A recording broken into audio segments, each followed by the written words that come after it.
बॉयट-सैवर्ट्स law के applications पे जो एग्जांपल्स हैं उस एग्जांपल का हम लोग प्रैक्टिस कर रहे हैं। आज हम लोग कुछ और भी बॉयट-सैवर्ट्स लॉ के एप्लीकेशन पे कुछ एग्जांपल लेंगे। तो एक बहुत ही इंपॉर्टेंट क्वेश्चन है, वहाँ से हम लोग स्टार्ट करते हैं। अगर एक सर्कुलर वायर है और इसका ये दो एंड पॉइंट हो गए, ये पॉइंट हो गए, ये पॉइंट हो गए। अगर इस पॉइंट से दो वायर्स को बाहर निकाल के और इसको एक बैटरी से कनेक्ट कर दिया जाए, तो इस बैटरी के वजह से इस दोनों हिस्से में करंट फ्लो करेगा। तो हमारा क्वेश्चन ये है कि what is magnetic field at the centre O। यहां पे ये जो स्ट्रेट वायर है, इस वायर के मैग्नेटिक फील्ड को हम लोग नेग्लेक्ट कर रहे हैं। नेग्लेक्ट द मैग्नेटिक फील्ड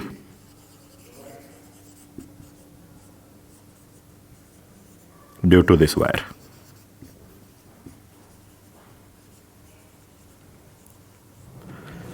तो इस वायर के मैग्नेटिक फील्ड को कंसीडर नहीं करना है। बैटरी का वोल्टेज V है, यहां से करंट मान लो कि I इंटर किए, यहां से करंट I बाहर आएगा। लेकिन एक हिस्से में, इस हिस्से में मान लेते हैं करंट गया I1, इस हिस्से में करंट गया I2। तो मैग्नेटिक फील्ड एट O बताना है। बैटरी का वोल्टेज V है। तो ये जो स्ट्रेट पार्ट है, इसका तो मैग्नेटिक फील्ड सेंटर पे 0 हो गए, और ये जो स्ट्रेट पार्ट है ये भी सेंटर O से पास कर रहा है, तो इसका भी मैग्नेटिक फील्ड 0 हो गए। तो इसका मतलब इस पॉइंट पे मैग्नेटिक फील्ड इस दो पार्ट का होगा। इस पार्ट का नाम 1 बोल देते हैं और इस पार्ट का नाम 2 बोल देते हैं। तो we have the magnetic field at the point O due to 1 and due to 2। ये स्ट्रेट वायर O से पास कर रहा है 0, ये स्ट्रेट पार्ट भी O से पास कर रहा है 0, और क्वेश्चन बोल रहा है कि इस पार्ट के वायर का मैग्नेटिक फील्ड हमें कंसीडर नहीं करना है। तो सबसे पहले दिमाग में आएगा, क्या ये जो वायर का मैग्नेटिक फील्ड हम सेंटर O पे निकाल रहे हैं, तो हम लोग सर्कुलर वायर का क्वेश्चन तो सॉल्व किए हुए हैं कि अगर एक सर्कुलर वायर है और इसमें करंट I फ्लो कर रहा है, तो what is magnetic field eight point O। क्या ये प्रॉब्लम और ये प्रॉब्लम दोनों सेम है? नहीं, दोनों प्रॉब्लम सेम नहीं है।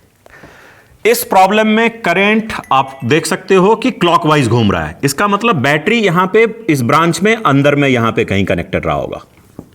तो इस वजह से करंट यहां पे क्लॉकवाइज सर्कुलेट हुए थे, और इसमें हम लोग सर्कल के सेंटर वाला रिजल्ट यूज किए थे। तो सर्कल का सेंटर का क्या फार्मूला आया था? μ0I/2 radius A। अगर ये रेडियस A है तो इसका रिजल्ट हमें आया था, मैं लिख भी देता हूं यहां पे, तो इसका रिजल्ट आया था μ0I/2A। लेकिन ये क्वेश्चन अलग है, ये क्वेश्चन और ये क्वेश्चन सेम नहीं है। यहां पे करंट पूरे वायर में सर्कुलेट किया, बैटरी इस तरीके से कनेक्टेड है, लेकिन यहां पे बैटरी को हमने क्या किया है कि इस सर्कुलर वायर के दो टर्मिनल से कनेक्ट कर दिया है। यहां पे बैटरी उस सर्कुलर वायर के ब्रांच में कनेक्टेड नहीं है, दो टर्मिनल में कनेक्टेड है। तो यहां पे देख सकते हो कि इस हिस्से में करंट किधर जा रहा है? राइट साइड में। इस हिस्से में भी करंट किधर जा रहा है? राइट साइड में। या अगर क्लॉकवाइज एंटी क्लॉकवाइज में देखें तो यहां पे करंट है क्लॉकवाइज, लेकिन इस पार्ट में करंट है एंटी क्लॉकवाइज। यहां पे पूरे हिस्से में ही करंट क्या है? क्लॉकवाइज। तो ये प्रॉब्लम अलग हो गई, यहां magnetic field due to the centre हो गए, लेकिन यहां पे मैग्नेटिक फील्ड O पे निकालना है। तो ये अलग क्वेश्चन है, इसको हम लोग देखना है। क्वेश्चन में गिवन इंफॉर्मेशन, ये स्ट्रेट वायर का मैग्नेटिक फील्ड O पे कंसीडर नहीं करना है, नेग्लेक्ट करना है। लेकिन ये जो स्ट्रेट पार्ट है इसका मैग्नेटिक फील्ड 0, क्योंकि ये सेंटर O से पास कर रहा है। ये स्ट्रेट पार्ट का भी मैग्नेटिक फील्ड O पे 0, क्योंकि सेंटर से पास कर रहा है। तो इसका मतलब O पे मैग्नेटिक फील्ड सिर्फ 1 और 2 का है। तो क्यों ना पहले 1 और 2 का हम लोग डायरेक्शन देख लें। तो 1 में जो करंट है क्लॉकवाइज, और हम लोग कैसे डायरेक्शन पता करते हैं? राइट हैंड थंब रूल से। तो अगर करंट कर्ल है तो ये फिंगर्स को हम लोग क्लॉकवाइज कर्ल करेंगे, घुमा रहे हैं, तो थंब का डायरेक्शन क्या हुआ? इनवर्ड। इसका मतलब 1 का जो मैग्नेटिक फील्ड है वो इनवर्ड है। मींस इस केस में B1 is inward, that means कि it's direction is cross. B2, अब इस हिस्से को देखा जाए तो करंट एंटी क्लॉकवाइज है, तो राइट हैंड के फिंगर्स को अगर हम एंटी क्लॉकवाइज घुमाते हैं तो थंब आ रहा है आउटवर्ड। इसका मतलब इस हिस्से का पॉइंट O पे मैग्नेटिक फील्ड का डायरेक्शन क्या हो गए? Outward. So the B2 is outward. इसका मतलब पॉइंट O पे B1 और B2 का डायरेक्शन तो अपोजिट हो गए। इसका मतलब अब हमें B1 और B2 का मैग्नीट्यूड फाइंड करना है। लेकिन वन पार्ट जो है वो सर्कुलर आर्क है और पार्ट 2 जो है वो भी सर्कुलर आर्क है। मींस 1 के मैग्नेटिक फील्ड का मैग्नीट्यूड कैलकुलेट करने के लिए हमें सर्कुलर आर्क का फार्मूला यूज करना पड़ेगा और 2 का मैग्नीट्यूड भी कैलकुलेट करने के लिए हमें सर्कुलर आर्क का ही फार्मूला यूज करना पड़ेगा। तो क्यों ना तो मैं B1 लिखता हूं ना B2 लिखता हूं, एक B कैलकुलेशन कर लेते हैं। जैसे कि इस साइड का एंगल ये हो गया θ1, इस साइड का एंगल हो गया θ2, रेडियस दोनों ही सर्कुलर आर्क के रेडियस a हो गए। एक में करंट है I1, एक में करंट है I2। तो चूंकि 1 और 2 दोनों ही सर्कुलर आर्क है तो B कैलकुलेट कर लेते हैं, बाद में जो पार्ट डिफरेंट होगा उसके लिए एक में 1 और एक में 2 लगा देंगे। तो B का कैलकुलेशन कर रहे हैं यहां पे एक सर्कुलर आर्क के लिए। तो सर्कुलर आर्क का सेंटर पे मैग्नेटिक फील्ड का क्या फार्मूला होता है? म्यू नॉट बाय 4 पाई। अब यहां पे करंट I1 है, I2 है, तो अगर मैं यहां I1 लिखूंगा तो ये B1 हो जाएगा और जब यहां I2 लिखेंगे तो ये B2 हो जाएगा। तो इसलिए 1 और 2 नहीं लिख के B कैलकुलेट कर रहा है, जस्ट कैलकुलेशन हमें इजी करने के लिए। तो mu naught by 4 pi I by radius A और सेंटर पे एंगल थीटा हो गया। इसका मतलब B1 का मतलब mu naught by 4 pi I1 by A θ1 और B2 का क्या मतलब हो गया? Mu naught by 4 pi I2 by A θ2। तो यहां पे करंट का क्या वैल्यू होगा? तो किसी एक सर्कुलर वायर में ये जो पार्ट है I1, तो I1 का वैल्यू क्या हो जाएगा? तो बैटरी का वोल्टेज V है। अगर इस हिस्से का रेजिस्टेंस R1 हो जाए, पार्ट 1 का रेजिस्टेंस क्या हो गया? R1, पार्ट 2 का रेजिस्टेंस क्या हो गया? R2। तो I1 इक्वल टू क्या हो जाएगा? V बाय R1 और I2 क्या हो जाएगा? V by R2। तो मैं यहां पे सिर्फ I लिखा हूं, दोनों के इसके अंदर ही इंक्लूडेड है, तो I का मतलब V बाय R, I का मतलब V बाय R। तो mu naught by 4 pi I के जगह पे हम लोग लिख देंगे V by R, radius A theta. Clear है ना? यहां पे अगर B1 लिखेंगे तो इसका मतलब θ1, R का मतलब R1। अगर B2 लिख रहे हैं तो इसका मतलब थीटा का मतलब θ2, R का मतलब R2।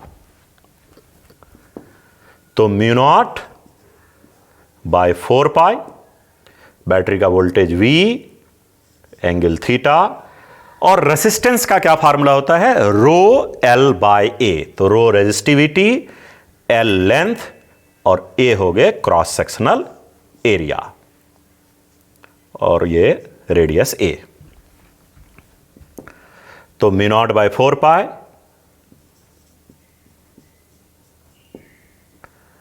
और किसी एक साइड का लेंथ किसके बराबर होगा? तो लेंथ का मतलब सर्कुलर आर्क का लेंथ। सर्कुलर आर्क का लेंथ का क्या फार्मूला होता है? L equal to R theta, radius. तो रेडियस है A और एंगल है थीटा। तो इसका मतलब किसी L1 को यहां पे क्या बोलेंगे? तो L1 इज A θ1 और L2 क्या होगा? A θ2। तो ना हमने L1 लिखे हैं ना L2 लिखे हैं, L लिखे हैं। तो L को हम लोग क्या लिखेंगे यहां पे? A theta. L का वैल्यू क्या लिख सकते हैं? तो इधर का लेंथ L1 A θ1, इधर का लेंथ L2 A θ2। तो 1 और 2 नहीं लिख रहे हैं, सिर्फ L लिख रहे हैं, तो L का मतलब यहां पे A थीटा। तो mu naught by 4 pi V theta, cross sectional area A ऊपर गए, रो L को क्या लिख सकते हैं? A theta into A। तो यहां देखा जाए तो थीटा और थीटा तो कैंसिल हो गए। तो रिजल्ट क्या आ गया? Mu naught by 4 pi V A by rho A square. तो mu naught by 4 pi constant हो गए। बैटरी का वोल्टेज V, तो इस हिस्से के लिए भी बैटरी का वोल्टेज V है और इस हिस्से के लिए भी बैटरी का वोल्टेज V है। A का मतलब वायर का क्रॉस सेक्शनल एरिया, तो इस वायर का भी क्रॉस सेक्शनल एरिया A है, इस वायर का भी क्रॉस सेक्शनल एरिया A है। रो रेजिस्टिविटी ऑफ द वायर, इस वायर का भी रेजिस्टिविटी रो, इस वायर का भी रेजिस्टिविटी रो। रेडियस ए, तो इस हिस्से का भी रेडियस ए, इस हिस्से का भी रेडियस ए। इसका मतलब ये पूरा का पूरा इंफॉर्मेशन जो है वो B1 के लिए भी वही है, B2 के लिए भी वही है। इसका मतलब यहां पे हम लोग बोल सकते हैं कि ये पूरा का पूरा टर्म 1 और 2 दोनों के लिए ही कांस्टेंट आ गए। तो इसका मतलब पार्ट 1 का मैग्नेटिक फील्ड को अगर B1 लिखा जाए और पार्ट 2 का मैग्नेटिक फील्ड B2 लिखा जाए तो B1 और B2 दोनों का वैल्यू सेम होगा। कितने? तो μ0/4π। V में 1 और 2 तो नहीं लिखना है, V मतलब इसके लिए भी V, इसके लिए भी V। क्रॉस सेक्शनल एरिया इसका भी A, इसका भी A, तो इसमें भी 1 और 2 नहीं, क्रॉस सेक्शनल एरिया A। और रेजिस्टिविटी इस पार्ट का भी रो, इस पार्ट का भी रो, तो रो। और रेडियस इसका इस पार्ट का भी A, इस पार्ट का भी A, तो A²। तो इसका मतलब B1 और B2 दोनों का मैग्नीट्यूड सेम है और डायरेक्शन दोनों के क्या हैं? अपोजिट। इसका मतलब एज ए वेक्टर B1 और एज ए वेक्टर B2 अगर देखा जाए तो दोनों एक दूसरे का निगेटिव वेक्टर हो गए। इसका मतलब सेंटर पे जो मैग्नेटिक फील्ड है वो वेक्टर B1 और वेक्टर B2 दोनों का वेक्टर सम है, तो दोनों का वेक्टर सम क्या हो जाएंगे? 0। इसका मतलब फाइनल आंसर क्या आ गया? सेंटर पे मैग्नेटिक फील्ड इज 0। लेकिन ध्यान रहे ये प्रॉब्लम अलग है, ये प्रॉब्लम अलग है, जिसका एक्सप्लेनेशन मैंने ऑलरेडी बताया कि यहां पे करंट पूरे वायर में क्लॉकवाइज सर्कुलेट हो रहा है। बैटरी यहां पे इसमें सर्कुलर वायर के इनसाइड में कनेक्टेड है, लेकिन यहां पे इस हिस्से में करंट क्या है? क्लॉकवाइज। लेकिन इस हिस्से में करंट क्या है? एंटी क्लॉकवाइज, क्योंकि यहां से 2 टर्मिनल निकाल के हमने बैटरी को कनेक्ट किया है। यहां पे इस हिस्से का बैटरी का भी वोल्टेज भी है, इस हिस्से का भी बैटरी का वोल्टेज भी है। दोनों B का डायरेक्शन अपोजिट आ गए, इसलिए B1 B2 एक दूसरे को कैंसिल करेगा, लेकिन यहां पे दोनों का मैग्नीट्यूड सेम आ रहा है। मेन बात यह है कि 1 और 2 दोनों का मैग्नीट्यूड सेम है, इसलिए सेंटर पे मैग्नेटिक फील्ड 0 आ गए। तो जो हम लोगों ने एग्जाम्पल देखा, अब इसी एग्जाम्पल के बेसिस पे देखो कि बहुत सारे क्वेश्चंस तुम्हारे डायरेक्ट बन जाएंगे। उस कंसेप्ट को ध्यान में रखना है। जैसे कि एक सर्कुलर वायर है और यहां पे एक वायर में करंट यहां से इंटर कर रहा है और डायमेट्रिकली अपोजिट पॉइंट से करंट बाहर आ रहा है। कि अगर करंट यहां से I इंटर किया तो यहां से करंट I बाहर आ रहा है। What is magnetic field at O? यहां पे करंट डिवाइड हो जाएगा, इस हिस्से में I1, इस हिस्से में I2। तो magnetic what is the magnetic field at the point O? Similarly इसी तरीके का दूसरा प्रॉब्लम दे दिया। एक सर्कुलर वायर है, वायर यहां से एंटर किया, करंट यहां से इस जगह पे एंटर करेंगे I, लेकिन अब करंट जो है बाहर जो आ रहा है वो डायमेट्रिकली अपोजिट नहीं, यह एंगल जो है सेंटर पे 90 डिग्री बना रहा है। यहां से करंट बाहर आ गए, तो अब यहां पे करंट 2 हिस्से में डिवाइड हो गया। What is magnetic field at O? तो क्वेश्चन इन जनरल है कि what is the magnetic field at O, लेकिन केस ये हो गया एक प्रॉब्लम, ये सेकंड प्रॉब्लम हो गए, या फिर और भी कुछ केस हो सकते हैं। हो सकता है कि एंगल यहां सेंटर पे 60 डिग्री बना रहा है, इस साइड से करंट एंटर किया I, यहां से करंट बाहर आए I। What is magnetic field at O? Current 2 हिस्से में डिवाइड करा। तो क्या ये सारे एग्जाम्पल जो हम लोगों ने पीछे एग्जाम्पल डिस्कस किया वही सिचुएशन है? वहां पे हमने इन जनरल एक तरफ θ1 θ2 किया था। तो ये जो 2 हिस्से हैं जिसको हम लोगों ने एक को बोला 1 और एक को 2, यहां पे भी एक को बोलेंगे 1 2, ये वाला पार्ट 1, ये वाला पार्ट 2। तो ये जो B1 और B2 है दोनों का डायरेक्शन अपोजिट है, क्योंकि एक करंट क्लॉकवाइज है और एक करंट एंटी क्लॉकवाइज है। तो एक B1 और B2 जो हो गए, तो B1 हो गए इनवर्ड, B2 हो गया आउटवर्ड। B1 B2 का डायरेक्शन अपोजिट है।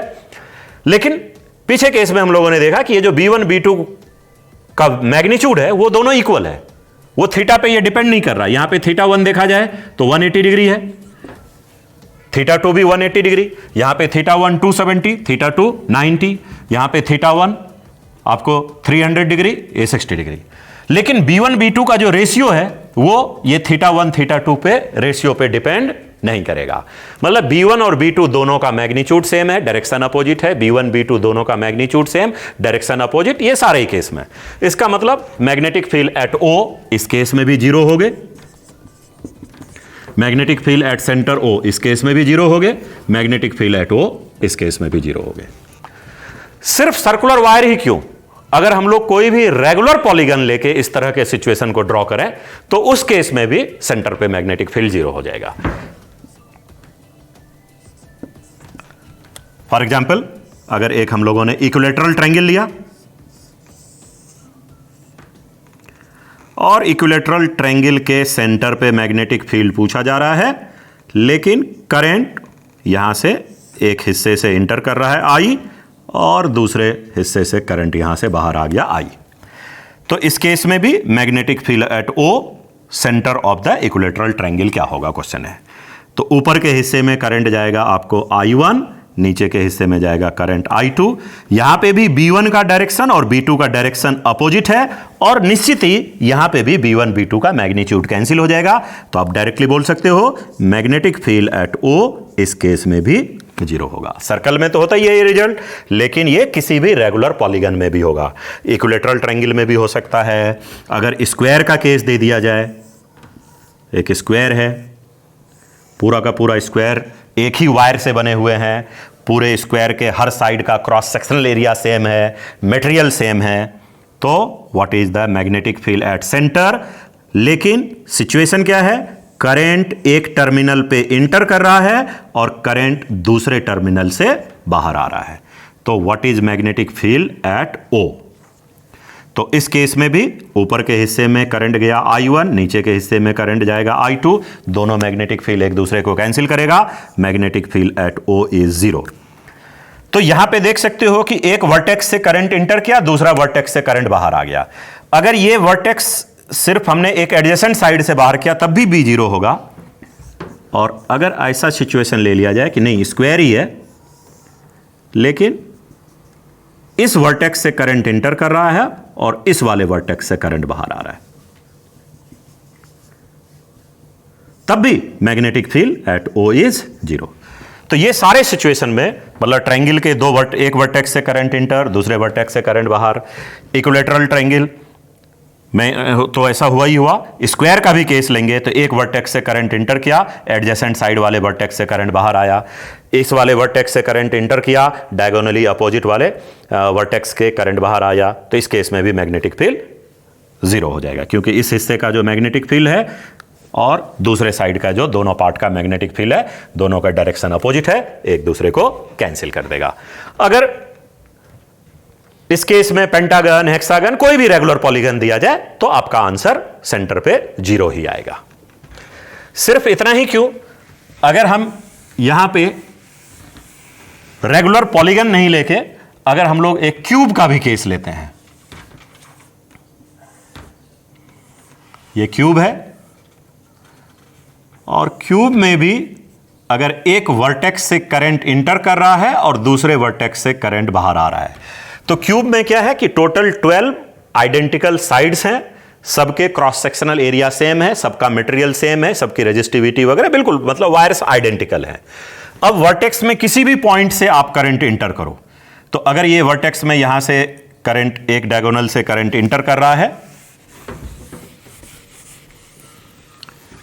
एक वर्टेक्स में यहां पे एक साइड से करंट जैसे यहां से इंटर किए और वर्टेक्स के दूसरे हिस्से से जैसे कि करंट यहां पे बाहर आ रहा है, तो अगर ये जो क्यूब है, क्यूब के सेंटर पे अगर मैग्नेटिक फील्ड पूछा जाए तो क्यूब के सेंटर पे मैग्नेटिक फील्ड जीरो होगा। तो इसका मतलब किसी सर्कुलर वायर में दो पॉइंट को सेलेक्ट करके एक पॉइंट से करंट एंटर किए, दूसरे पॉइंट से करंट बाहर आया, तो सेंटर पे मैग्नेटिक फील्ड जीरो होगा, प्रोवाइडेड वायर सर्कुलर वायर के दोनों हिस्से का क्रॉस सेक्शनल एरिया सेम होना चाहिए और दोनों एक ही मटेरियल के बने होने चाहिए। साथ के साथ कोई भी पॉलीगन ले लिया जाए, equilateral triangle, square, pentagon, hexagon, और किसी भी वर्टेक्स के किसी भी एक कॉर्नर से करंट एंटर किया और वर्टेक्स के दूसरे वर्टेक्स से करंट बाहर आया, तो सेंटर पे मैग्नेटिक फील्ड जीरो होगा, प्रोवाइडेड जो पॉलीगन का साइड है उस हर साइड का क्रॉस सेक्शनल एरिया सेम होना चाहिए और सेम मटेरियल से बने होने चाहिए, यानी हर साइड आइडेंटिकल है। और अगर इस रिजल्ट को 3 डायमेंशन में भी बना दिया जाए और एक क्यूब का केस है, ये जो होने चाहिए ये क्यूबिकल है, तो ये सारे साइड किसी न किसी कंडक्टिंग वायर से बने हुए हैं और क्यूब के एक वर्टेक्स से करंट इंटर किया और दूसरे वर्टेक्स, कोई भी दूसरा वर्टेक्स हो सकता है, यहां से इंटर करके इधर से बाहर आए, यहां से इंटर करके इसमें से बाहर आए, इस फेस के इस वर्टेक्स से इंटर करके फेस के इस वर्टेक्स से बाहर आए, आपको सेंटर पे मैग्नेटिक फील्ड डायरेक्टली बोल सकते हैं कि 0 होगा। लेकिन ध्यान रहे कि हर वायर का जो पार्ट है सबका क्रॉस सेक्शनल एरिया सेम और मटेरियल सेम होने चाहिए, same resistivity and same cross sectional area. तो अब जो हम लोग बॉयड-सेवर्ट्स लॉ का एप्लीकेशन को एग्जाम्पल को प्रैक्टिस करने वाले हैं, तो अब मैं एग्जाम्पल लूंगा जिसमें कि डायग्राम थोड़े 3 डायमेंशन में रहेंगे और इसका मेन पर्पस यह है कि आपका इमेजिनेशन जो है वो इंप्रूव हो। क्योंकि पता ही है कि जब चीजें 3 डायमेंशन की चीजें होती है, बोर्ड तो अपना 2 डायमेंशन है, लेकिन जो डायग्राम है वो 3 डायमेंशनल है। तो इसका मतलब यहां पे हमें थोड़ा सा इमेजिनेशन की जरूरत पड़ेगी। मैं कोशिश करूंगा कि बोर्ड पे 3 डायमेंशन की चीजों को 2 डायमेंशन में दिखाने का, लेकिन साथ के साथ अपने ब्रेन में वो पिक्चर आपको इमेजिन करना पड़ेगा। तो ध्यान रखना है कि 3 डायमेंशन में चीजें चल रही है, तो इमेजिनेशन इसका आपका काफी इंप्रूव हो जाएगा। तो 5-6 एग्जाम्पल हम इस पे 3 डायमेंशन पे प्रैक्टिस करने वाले हैं। तो सबसे पहला एक एग्जाम्पल लेते हैं। अगर ये नोटबुक का प्लेन इस तरीके से एक्स एक्सिस वाई एक्सिस है, तो जेड एक्सिस कायदे से यहां पे इस तरीके से इसके परपेंडिकुलर होने चाहिए। लेकिन अगर कोई इस क्वाड्रेंट में आके फोटोग्राफ्स इसका क्लिक करता है यहां पे खड़े होके, तो उसका जो प्रिंट आउट होगा तो उसमें जेड एक्सिस कैसे दिखने वाले हैं, तो X Y Z axis print out में आपको इस तरीके से नजर आने वाला है। तो ये basically X Y Z axis जो फर्स्ट क्वाड्रेंट है, उस फर्स्ट क्वाड्रेंट का आप समझ लो कि फोटोग्राफ्स हमने क्लिक किया। तो अगर फोटोग्राफ्स क्लिक करेंगे तो 2 डायमेंशन में वो एक्स वाई जेड एक्सिस हमें इस तरीके से दिखेगा। लेकिन अगर इमेजिनेशन रखना है कि नहीं यही 2 डायमेंशन है, तो जेड एक्सिस फिर क्या है, इस तरीके से इसके प्लेन के परपेंडिकुलर है। लेकिन उसको 2 डायमेंशन में दिखाने के लिए हमने इस तरीके से समझ लो कि ये फोटोग्राफ्स है, जेड एक्सिस इस तरीके से। तो एक वायर जो है क्वाड्रेंट सर्कल का इस एक्स वाई प्लेन में, फिर एक क्वाड्रेंट सर्किल का वायर इस वाई जेड प्लेन में।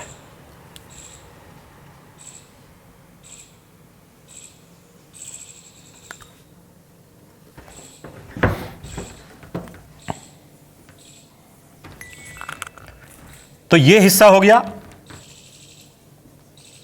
इन एक्स वाई प्लेन,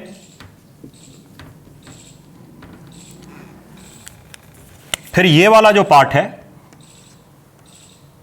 ये भी क्वाड्रेंट है, लेकिन ये किस प्लेन में है, तो अगर एक्स एक्सिस से सामने देखा तो ये सामने वाई जेड प्लेन में हमें नजर आएगा। तो this one is in Y Z plane. और एक पार्ट है और क्वाड्रेंट सर्किल का, जिसको अगर हम ऊपर वाई एक्सिस से देखेंगे तो नीचे हमें ये एक्स जेड प्लेन में नजर आएगा।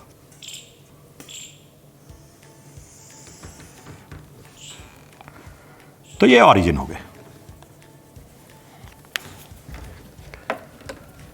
तो यहां पे ऑरिजिन है, ये पार्ट एक्स वाई प्लेन में, ये पार्ट वाई जेड प्लेन में, ये पार्ट एक्स जेड प्लेन में।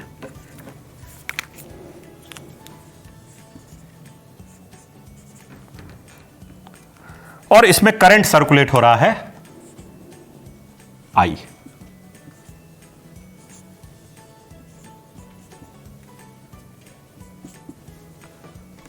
ये परपेंडिकुलर, ये पार्ट भी परपेंडिकुलर और ये पार्ट भी परपेंडिकुलर है। तो इसका मतलब तीनों हिस्से अलग अलग प्लेन में है। ये वाला एक्स वाई प्लेन में है, ये वाला आपको इस तरीके से वाई जेड प्लेन में होगा और ये वाला नीचे एक्स जेड प्लेन में। अगर जेड एक्सिस को मैं थोड़ा यहां इस तरीके से दिखा दूं इसके परपेंडिकुलर, तो ये एक्स वाई प्लेन में, ये वाला पार्ट इस तरीके से वाई जेड प्लेन में और ये वाला पार्ट एक्स जेड प्लेन में। तो अब हमें क्या करना है, तो यहां पे बताना है what is the magnetic field at the point O. Current I और इसके रेडियस जो है उसको हम लोग कंसीडर कर लेते हैं ए।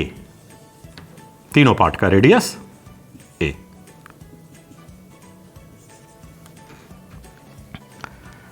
तो ये पार्ट का नाम रख देता हूं 1, इस पार्ट का नाम 2 और इस पार्ट का नाम 3। तो तीनों पार्ट को अगर अलग अलग देखा जाए तो ये x y, यहां पे quadrant circle, magnetic field at O बताना है, करंट इस तरीके से। तो अगर एक ऑब्जर्वर यहां z एक्सिस पे आ गया तो इसको करंट का क्या डायरेक्शन दिखेगा? Anti clockwise. और एंटी क्लॉकवाइज का मतलब मैग्नेटिक फील्ड आउटवर्ड। तो ये जो आउटवर्ड बन रहा है वो किधर बन रहा है? z एक्सिस के लॉन्ग। इसका मतलब b का डायरेक्शन इस फर्स्ट पार्ट का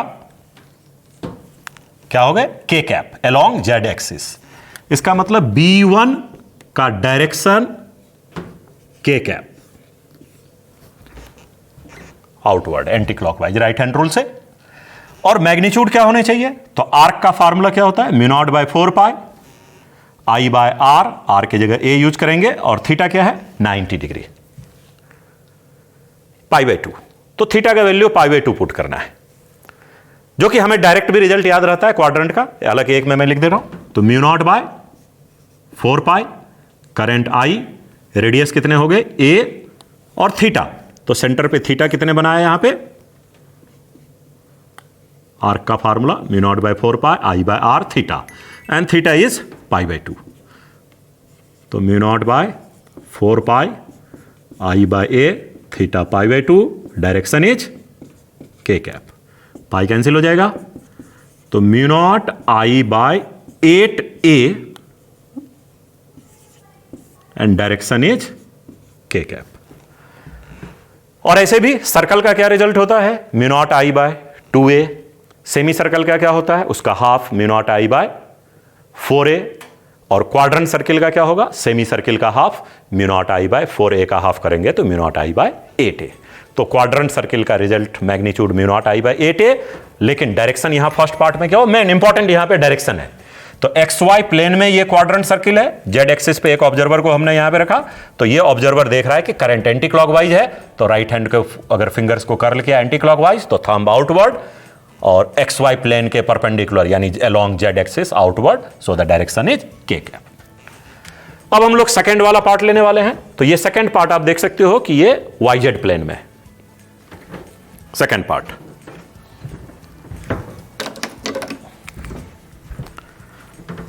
तो सेकेंड पार्ट ये वाई एक्सिस, ये जेड एक्सिस। तो यहां एक्स एक्सिस पे मैं एक ऑब्जर्वर को रख देता हूं, और जो क्वाड्रेंट सर्कल है यहां पे ये वाई जेड प्लेन में है। ये भी सेंटर पे एंगल क्या बना रहा है? 90।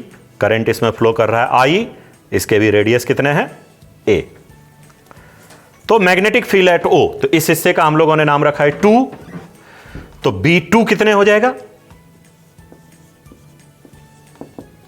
तो मैग्नीट्यूड तो सेम रिजल्ट, क्योंकि ये भी क्वाड्रेंट सर्किल, ये भी क्वाड्रेंट सर्किल। तो mu naught I by 8a important direction है। तो अगर ये ऑब्जर्वर सामने वाईजेड प्लेन को देखेगा तो करंट उसको क्या दिख रहा है? तो यहां से आप खड़े होकर देखो वाईजेड प्लेन में, तो करंट दिख रहा है वाई से जेड की तरफ जा रहा है। यानी राइट हैंड फिंगर को हम वाई पे रख के अगर जेड की ओर घुमाएंगे तो वाई से जेड की ओर घुमाने से ये थंब हमारे तो टुवर्ड्स, अपने टुवर्ड्स आ रहा है। तो ये जो थंब का डायरेक्शन क्या हुआ? Along x axis, so the direction is I cap. तो ये सेकेंड वाला पार्ट वाईजेड प्लेन में है, मैग्नेटिक फील्ड वाईजेड प्लेन के परपेंडिकुलर होगा, तो परपेंडिकुलर वाईजेड प्लेन का कौन सा हो गया? एक्स एक्सिस, यानी बी का डायरेक्शन एक्स एक्सिस में आएगा। लेकिन अलोंग एक्स या अपोजिट एक्स वो हमें राइट हैंड थंब से देखना पड़ेगा। तो पॉजिटिव एक्स पे ऑब्जर्वर है और करंट का डायरेक्शन यहां पॉजिटिव एक्स से देखने से बन रहा है एंटी क्लॉकवाइज, क्योंकि वाई से जेड की ओर करंट जा रहा है। तो राइट हैंड को वाई से जेड घुमाया तो थंब हो गया आउटवर्ड, सो बी का डायरेक्शन हो गया along x axis, means I cap. अब आ जाते हैं हम लोग तीसरे पार्ट, थर्ड वाला पार्ट। तो थर्ड पार्ट जो है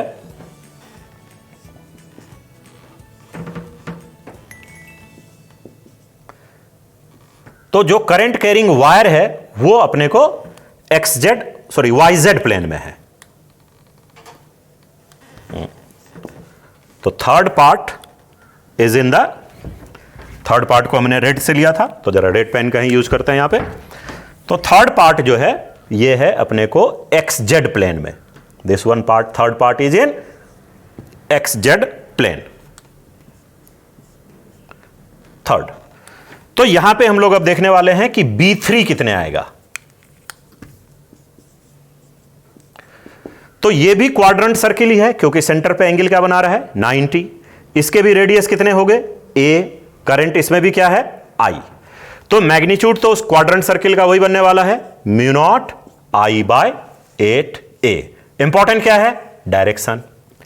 डायरेक्शन के लिए क्या करेंगे, तो कभी भी सर्कुलर सेक्शन होते हैं तो मैग्नेटिक फील्ड सेंटर पे उस प्लेन के परपेंडिकुलर डायरेक्शन में बनते हैं। तो ये XZ प्लेन में है, तो इसका मतलब मैग्नेटिक फील्ड का डायरेक्शन Y एक्सिस में आएगा। लेकिन अलोंग Y या अपोजिट टू Y, इस पर्पस के लिए क्या करते हैं, तो चलो ऑब्जर्वर को मैं यहां पे Y एक्सिस पे भेज देता हूं। यानी अपने आप को इमेजिन करना है कि अब हम लोग Y एक्सिस पे, ये Y एक्सिस हम लोग किधर ले रहे हैं ऊपर की ओर। तो Y एक्सिस से अब नीचे की ओर देखेंगे तो नीचे के प्लेन में हमें दिख रहा है करंट किस डायरेक्शन में, Z से X की ओर जाता हुआ। यानी नीचे की ओर देखेंगे ये Z एक्सिस इधर है और राइट हैंड को यूज करेंगे तो करंट Z से X की ओर आ रहा है, करंट Z से X की ओर आ रहा है। तो Z से X घूम रहा है, ऊपर से हम लोग देख रहे हैं थंब किधर आ रहा है अपनी ओर, यानी थंब का डायरेक्शन किधर हो गया along Y axis, along Y axis. जब करंट के अलोंग ये राइट हैंड फिंगर्स को हम लोग रोटेट करेंगे Z से X की ओर, तो थंब किधर गया अलोंग Y एक्सिस। इसका मतलब B3 का डायरेक्शन जो है वो हो गया J कैप। तो B1 हो गए अलोंग K कैप, B2 हो गए अलोंग I कैप, B3 हो गए अलोंग J कैप। तो एक है I में, एक है J में, एक है K में, लेकिन तीनों का मैग्नीट्यूड सेम है। तो इसका मतलब net magnetic field at O हम लोग अब क्या लिख सकते हैं, तो मैग्नेटिक फील्ड एट O तीनों का vector sum, vector B1 plus vector B2 plus vector B3, तीनों का मैग्नीट्यूड सेम है, कॉमन आ जाएगा mu naught I/8 radius A और ब्रैकेट में I cap plus J cap plus K cap. तो ये B at O vector form में हो गए। और अगर इसका सिर्फ मैग्नीट्यूड बताना है तो obviously I cap plus J cap plus K cap का मैग्नीट्यूड क्या हो जाएगा √3। तो इसलिए मैग्नेटिक फील्ड का मैग्नीट्यूड कितने हो गए √3 टाइम्स म्यू नॉट I/8A। तो ये 3 डायमेंशन के एग्जाम्पल जो हैं इससे आपका इमेजिनेशन इंप्रूव होगा, और भी थोड़े एग्जाम्पल हम लोग इसमें देखने वाले हैं। तो ये एग्जाम्पल को आपको अच्छे से प्रैक्टिस करना पड़ेगा। आप स्क्रीन को रोक के अच्छे से इसको रिवाइज करें और खुद से भी पेपर पेन लेके एक एक पार्ट को लेके आपको प्रैक्टिस करना है। इसमें प्रैक्टिस ज्यादा चाहिए। तो now let us take another example. चलो, तो अब हम लोग 3 डायमेंशन पे ही बेस्ट नेक्स्ट एग्जाम्पल को देखते हैं। तो ये एक XY प्लेन हो गए, X एक्सिस, Y एक्सिस,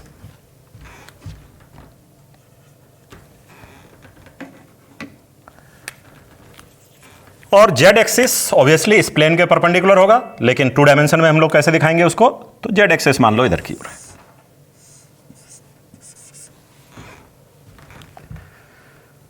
तो अपने पास एक सेमी सर्कुलर वायर है, semi circular current carrying wire. तो this semi circular current carrying wire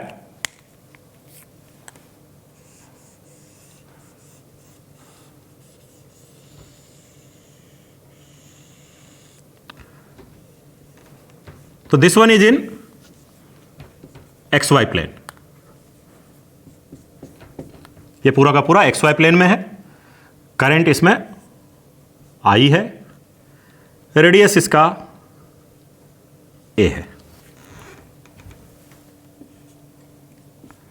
तो सेमी सर्कल का तो रिजल्ट पता है, इतना क्वेश्चन आए तो इसमें कोई प्रॉब्लम नहीं है।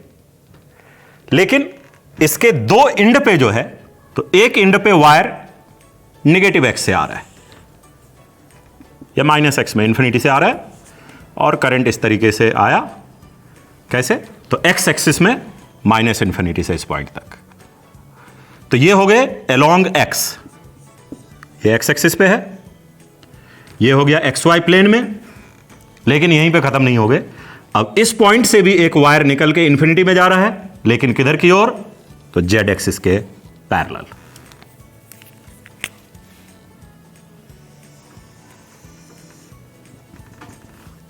और करंट इसमें इस साइड से आया आई,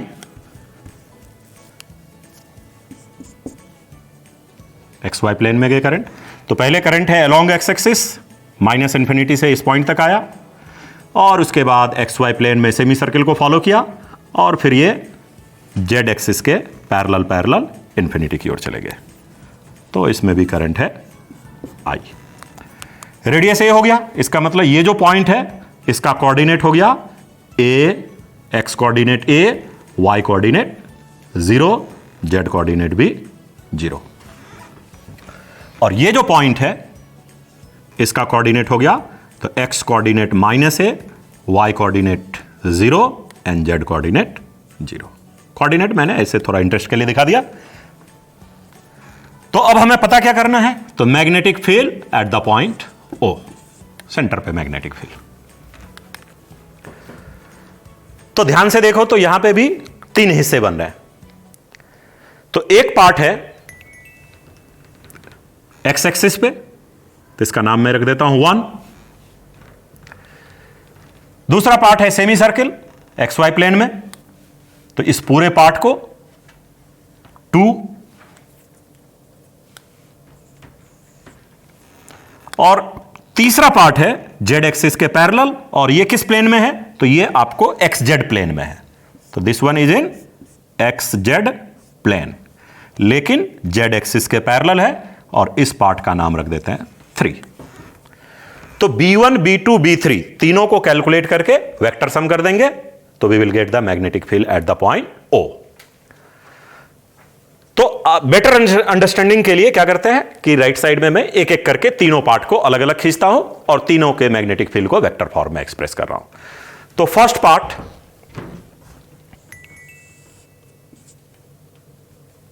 तो ये पॉइंट O है, इधर की ओर एक्स एक्सिस, करंट इधर माइनस इंफिनिटी से -a तक आया। तो एक्स कोऑर्डिनेट माइनस इंफिनिटी से -a तक आया, करंट आई है, इस पार्ट का नाम 1 रखे हैं, हमें बताना है magnetic field eight point O। तो कभी भी स्ट्रेट पार्ट जब किसी पॉइंट से पास करता है, तो मैग्नेटिक फील्ड उस पॉइंट पे क्या होता है, 0, करेक्ट। तो यहां पे हो गया B1 0। अब सेकेंड पार्ट हम लोग लेने वाले हैं semi circular current carrying wire, and this one is in X Y plane. तो वाई एक्सिस, एक्स एक्सिस, और ये हो गए semi circular current carrying wire. Current किस तरीके से है, तो सामने से देखने पे हमें करंट दिख रहा है क्लॉकवाइज, और रेडियस हो गए a। तो अब हमें यहां पे पता करना है B2, इस पार्ट का नाम हम लोगों ने रखा है 2। So what is B2?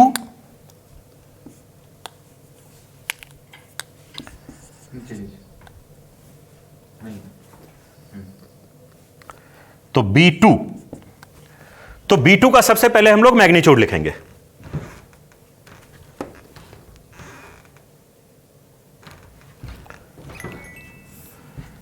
तो B2 का मैग्नीट्यूड क्या हो जाएगा, तो सेमी सर्कुलर वायर का मैग्नीट्यूड। तो सेमी सर्कुलर वायर के मैग्नीट्यूड के रिजल्ट याद है सब लोग को?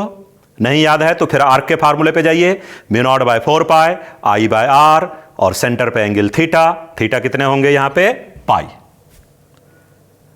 तो पाई तो कैंसिल हो जाएगा, तो μ0 I/4a।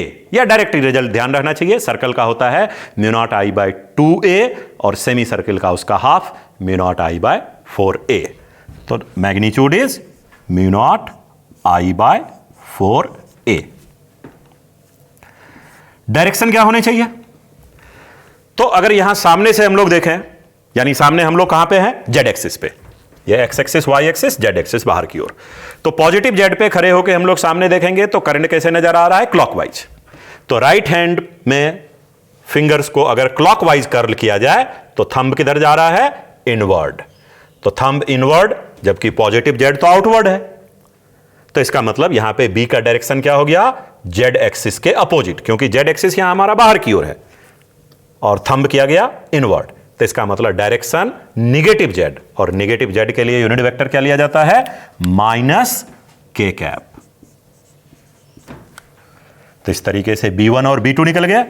अब तीसरा पार्ट सेमी इनफाइनाइट, इस वायर को हम लोग क्या बोलेंगे, तो पॉइंट O से देखा जाए तो ये बिल्कुल सामने सामने ये पॉइंट है, ये एंगल कितना बनेगा, 90 डिग्री। तो वायर के बिल्कुल एंड के सामने पॉइंट O है और दूसरा पार्ट इंफिनिटी की ओर जा रहा है। तो इसका मतलब पॉइंट O के लिए ये थर्ड पार्ट का जो वायर है वो सेमी इनफाइनाइट वायर हो गए। तो सेमी इनफाइनाइट का मैग्नीट्यूड पता है और साथ के साथ उसके हम लोग डायरेक्शन को कैलकुलेट करेंगे। तो अगर यहां पे देखा जाए तो ये हो गया एक्स एक्सिस, इधर है वाई एक्सिस और जेड एक्सिस इधर की ओर गया है और इसी के पैरेलल पैरेलल में ये वायर है।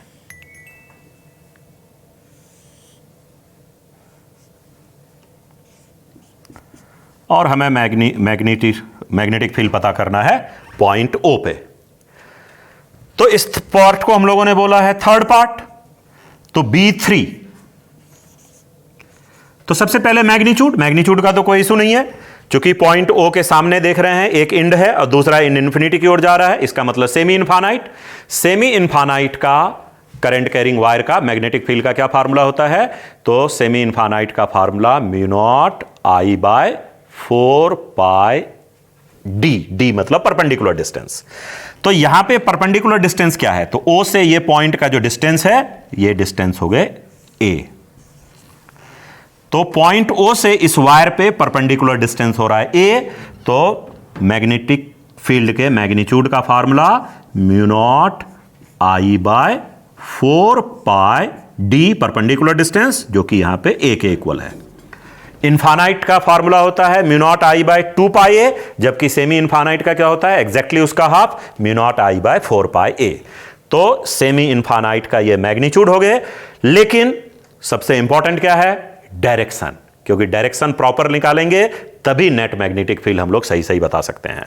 तो डायरेक्शन बताने के लिए किसका हेल्प लेते हैं, राइट हैंड रूल का। तो स्ट्रेट वायर के केस में हम लोग क्या करते हैं, राइट हैंड थंब को करंट कैरिंग वायर के अलोंग लेते हैं और फिंगर्स को कर्ल करने से हमें डायरेक्शन पता चलता है। तो यहां पे जेड एक्सिस के ये पैरेलल वायर जा रहा है, इसका मतलब ये जो वायर है वो किस प्लेन में है, एक्सजेड प्लेन में है। मतलब ये हिस्से को आप इस तरीके से मान सकते हो, यहां पे इस तरीके से कि ये जेड एक्सिस है और वायर जेड एक्सिस के पैरेलल इस तरीके से है। तो राइट हैंड थंब को अगर मैं करंट के अलोंग रखूं यहां पे ये, लेकिन इस हिस्से को ऐसे इमेजिन करो कि ये इस तरीके से ये वाला हॉरिजॉन्टल प्लेन में है।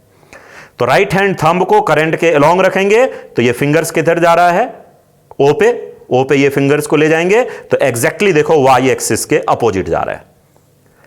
तो राइट हैंड थंब को करंट के अलोंग रखा और ये जो फिंगर्स जा रहा है ये वाई एक्सिस के अपोजिट जा रहा है। इसका मतलब मैग्नेटिक फील्ड का डायरेक्शन क्या हो गया, -j कैप।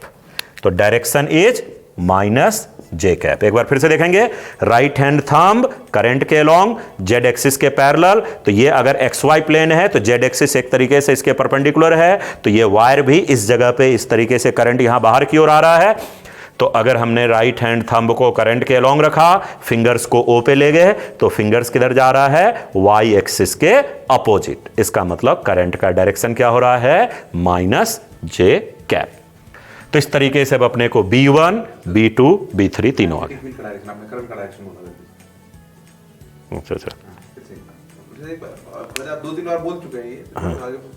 हाँ वैसे तो बोल ही दिया, कट कर। तो इस तरीके से अब अपने को B1, B2 और B3 तीनों फाइंड हो चुके हैं। तो इसका मतलब नेट मैग्नेटिक फील्ड अब क्या होनी चाहिए, तो net magnetic field B is the vector sum of B1, B2 and B3।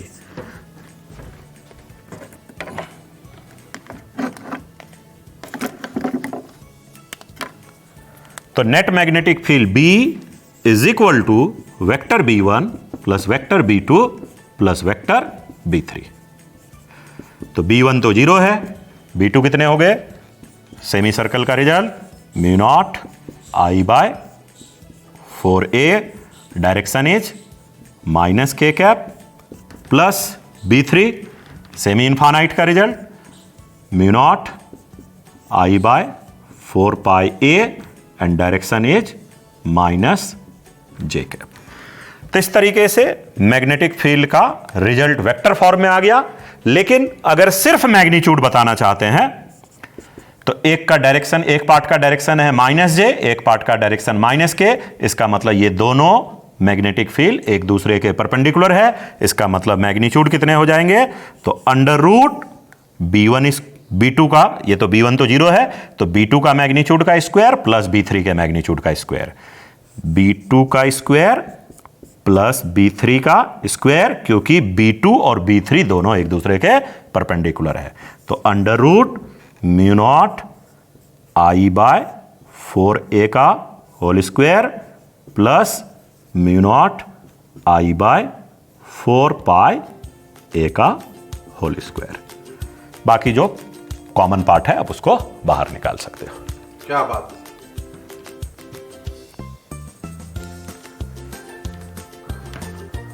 तो और भी एग्जांपल हम लोग देखते हैं। तो नेक्स्ट एग्जांपल, तो अगर ये प्लेन में इधर एक्स एक्सिस हो गए, ये वाई एक्सिस हो गए, और जेड एक्सिस थोड़ा अलग कलर से दिखा देते हैं, 3 डायमेंशन का केस है, जेड एक्सिस। तो यहां पे भी एक हम लोग सेमी सर्कुलर वायर ले रहे हैं, किस प्लेन में, एक्स वाई प्लेन में। डायग्राम में मैं थोड़ा इंक्लूड भी कर देता हूं।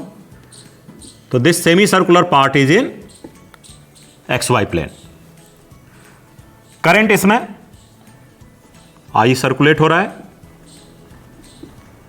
रेडियस इसके ए है, लेकिन इसके दोनों एंड पे सेमी इनफाइनाइट वायर कनेक्टेड है, और दोनों ही सेमी इनफाइनाइट वायर जो है वो जेड एक्सिस के पैरेलल है। तो ये पार्ट जेड एक्सिस के parallel positive Z, positive infinity की ओर जा रहा है, और यहां पे भी एक वायर है जो कि जेड एक्सिस के पैरेलल है।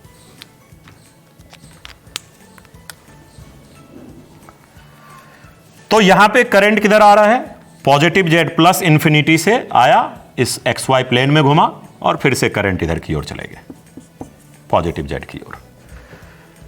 तो इसका मतलब ये एक्स वाई प्लेन में है, जबकि ये दोनों वायर जो है तो जेड एक्सिस के पैरेलल, लेकिन किस प्लेन में, तो this one is in X Z plane and this one is also in X Z plane. तो ये जो ब्लू कलर का फिगर मैं खींचा हूं, ये एक्स जेड प्लेन को रिप्रेजेंट कर रहा है, और ये इधर जो ब्लैक वाला फिगर है ये एक्स वाई प्लेन में है। मतलब एक वायर इस तरीके से आया स्ट्रेट, फिर सेमी सर्किल बनाया, और फिर से ये स्ट्रेट वायर निकल गए, ये दोनों जेड एक्सिस के पैरेलल। तो करंट आई फिर एक्स वाई प्लेन में, और फिर वापस एक्स जेड प्लेन में जेड एक्सिस के पैरेलल चले गए। तो हमें पता क्या करना है, magnetic field at the point ओ।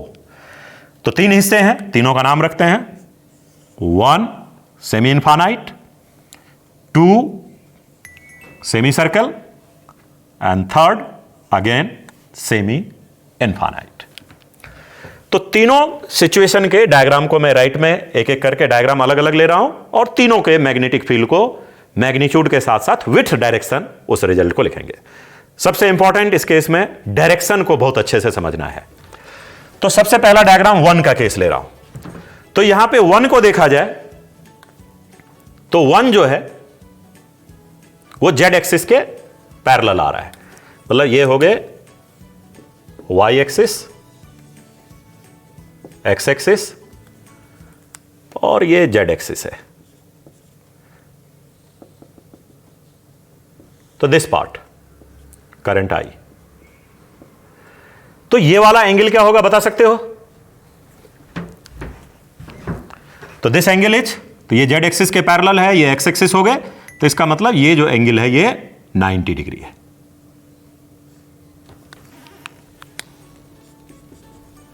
ये ओरिजिन हो गए। तो चूंकि सर्कल का रेडियस ए है तो इसका मतलब ये डिस्टेंस क्या हो जाएगा, तो दिस डिस्टेंस इज ए, यानी ओ से इस पार्ट 1 का जो वायर है जो कि इधर इंफिनिटी की ओर जा रहा है, पॉजिटिव जेड की ओर जा रहा है, तो ओ से इस पे परपेंडिकुलर डिस्टेंस कितने हो गए, ए, करंट कितने हो गए, आई, लेकिन ये रिजल्ट क्या कहलाएगा, सेमी इनफानाइट। तो अब मैं यहां पे बी का मैग्नीट्यूड लिख रहा हूं, B1। तो सेमी इनफानाइट का मैग्नीट्यूड का क्या फार्मूला होता है, mu naught I by 4 pi D. तो mu not current I 4 pi D, D means perpendicular distance. तो ओ से इस वायर पे परपेंडिकुलर डिस्टेंस क्या बन रहा है, ए, क्योंकि वायर इस तरीके से है एक्चुअल में, ये जो प्लेन है इस तरीके से, अगर मैं यहां पे ऐसे दिखाऊं कि ये करंट कैरिंग वायर है, तो ओ से परपेंडिकुलर डिस्टेंस क्या बना, ए। तो mu naught I by 4 pi A, semi infinite का रिजल्ट। तो मैग्नीट्यूड कोई इशू नहीं है, सेमी इनफानाइट के रिजल्ट को डायरेक्टली यूज किया, लेकिन डायरेक्शन बहुत इंपॉर्टेंट है।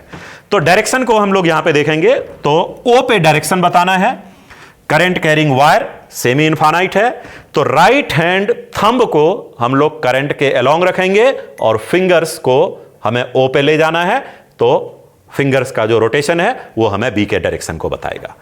तो करंट यहां पे जेड एक्सिस के पैरेलल है, तो अगर जेड एक्सिस को यहां पे हम लोग पॉजिटिव जेड को आउटवर्ड ले रहे हैं, तो करंट एक्चुअल में इस जगह पे ऐसे इनवर्ड जा रहा है। ये जेड एक्सिस ऐसे नहीं सोच के, प्रैक्टिकली क्या होगा, जेड एक्सिस इस तरीके से और करंट यहां पे ऐसे इनवर्ड है।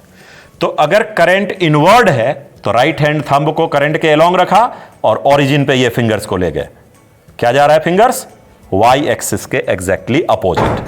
तो वाई एक्सिस के अपोजिट जा रहा है, तो राइट हैंड थंब को हमने फिंगर्स के, राइट हैंड थंब को करंट के अलोंग रखा और ये फिंगर्स को ओ पे रोटेशन करेंगे, तो बी का डायरेक्शन क्या हो रहा है, वाई पे, वाई एक्सिस के अपोजिट, इसका मतलब minus J cap. So the direction is minus J cap. अब सेकेंड पार्ट क्या है, सेमी सर्कुलर वायर। और semi circular wire X Y plane में है और करंट हो रहा है यहां पे क्लॉकवाइज, रेडियस है ए, तो magnetic field at centre O. तो B2 सेमी सर्कल का तो अब रिजल्ट बहुत अच्छे से याद हो गया होगा, क्योंकि कई बार प्रॉब्लम्स में आ चुका है। तो सेमी सर्कल का रिजल्ट हो जाएगा mu naught I by 4 R, radius, तो रेडियस यहां पे ए है, तो mu naught I by 4 radius A. और B2 का डायरेक्शन क्या होगा, तो जब भी सर्कल का केस हो तो फिंगर्स को, राइट हैंड के 4 फिंगर्स को कर्ल करेंगे, घुमाएंगे करंट के अलोंग। तो करंट हो रहा है यहां पे क्लॉकवाइज, तो अगर फिंगर्स को क्लॉकवाइज घुमाया जाए तो थंब गया इनवर्ड। तो इनवर्ड का मतलब हो गया यहां पे जेड एक्सिस के अपोजिट, क्योंकि ये अगर एक्स है ये वाई है, तो जेड एक्सिस हमारा यहां पे पॉजिटिव जेड आउटवर्ड है, जबकि राइट हैंड फिंगर्स अगर करंट के अलोंग ये राइट 4 फिंगर्स को रोटेट करेंगे तो इनवर्ड जा रहा है। तो इसका मतलब बी का डायरेक्शन इस पार्ट 2 जो कि सेमी सर्कल है, इसके वजह से बी का डायरेक्शन क्या बन रहा है, इनवर्ड इनटू द प्लेन। इसका मतलब पॉजिटिव जेड एक्सिस बाहर और यहां पे बी का डायरेक्शन पॉजिटिव जेड के अपोजिट, यानी अलोंग नेगेटिव जेड एक्सिस। इसका मतलब यूनिट वेक्टर क्या लेंगे, माइनस के कैप। और third part again semi infinite wire है। तो थर्ड पार्ट कैसा दिख रहा है, तो ये हो गए एक्स एक्सिस, इधर हो गए वाई एक्सिस, और ये जेड एक्सिस है, और थर्ड पार्ट जो है ये जेड एक्सिस के ही पैरेलल है। लेकिन यहां पे करंट पॉजिटिव जेड के अलोंग जा रहा है। तो ये जो डायग्राम है ये एक्स जेड प्लेन में है और ये एंगल हो जाएगा 90 डिग्री और O से इस पॉइंट का जो डिस्टेंस है यही परपेंडिकुलर डिस्टेंस कहलाएगा, जो कि सर्कल के रेडियस के इक्वल ही होगा। तो B3 का मैग्नीट्यूड तो इजी है, सेमी इनफाइनाइट का रिजल्ट। सेमी इनफाइनाइट का रिजल्ट हमने B1 में भी यूज किया है, तो same magnitude mu naught I by 4 pi A। लेकिन इंपॉर्टेंट डायरेक्शन, तो ये जो थर्ड पार्ट है जो कि पॉजिटिव जेड की ओर जा रहा है, अब इसका डायरेक्शन हमें O पे पता करना है। तो राइट हैंड थंब को करंट कैरिंग वायर के अलोंग रखना है। तो अगर राइट हैंड थंब को करंट कैरिंग वायर के अलोंग रखा जाए, लेकिन ये पूरा का पूरा प्लेन अगर 3 डायमेंशन में इमेजिन करेंगे तो ये एक्स ये वाई, पॉजिटिव जेड को हम बाहर की ओर ऐसे दिखा सकते हैं, ये हो गया पॉजिटिव जेड एक्सिस बाहर की ओर। तो ये करंट कैरिंग वायर भी यहां बाहर की ओर है, ये एक्स वाई प्लेन कंसीडर किया, पॉजिटिव जेड बाहर, और ये जो करंट कैरिंग वायर है ये भी इस तरीके से बाहर। तो राइट हैंड थंब को हमने करंट के अलोंग रखा, ये जेड एक्सिस के पैरेलल। तो फिंगर को अगर ओ पे ले जाया जाए तो फिंगर्स का डायरेक्शन, राइट हैंड का फिंगर्स का डायरेक्शन क्या जा रहा है, तो थंब को करंट में रखा और फिंगर्स का डायरेक्शन वाई एक्सिस के अपोजिट जा रहा है। इसका मतलब बी का डायरेक्शन क्या बन रहा है, ये थर्ड पार्ट की वजह से माइनस जे कैप। इसको ऐसा इमेजिन करना है कि जेड एक्सिस यहां पे इस प्लेन के परपेंडिकुलर है, तो करंट कैरिंग वायर भी ऐसे perpendicular, thumb right hand thumb current के अलोंग, फिंगर्स को ओ पे, और फिंगर्स का डायरेक्शन किधर जा रहा है, वाई एक्सिस के opposite. So the direction is minus J cap.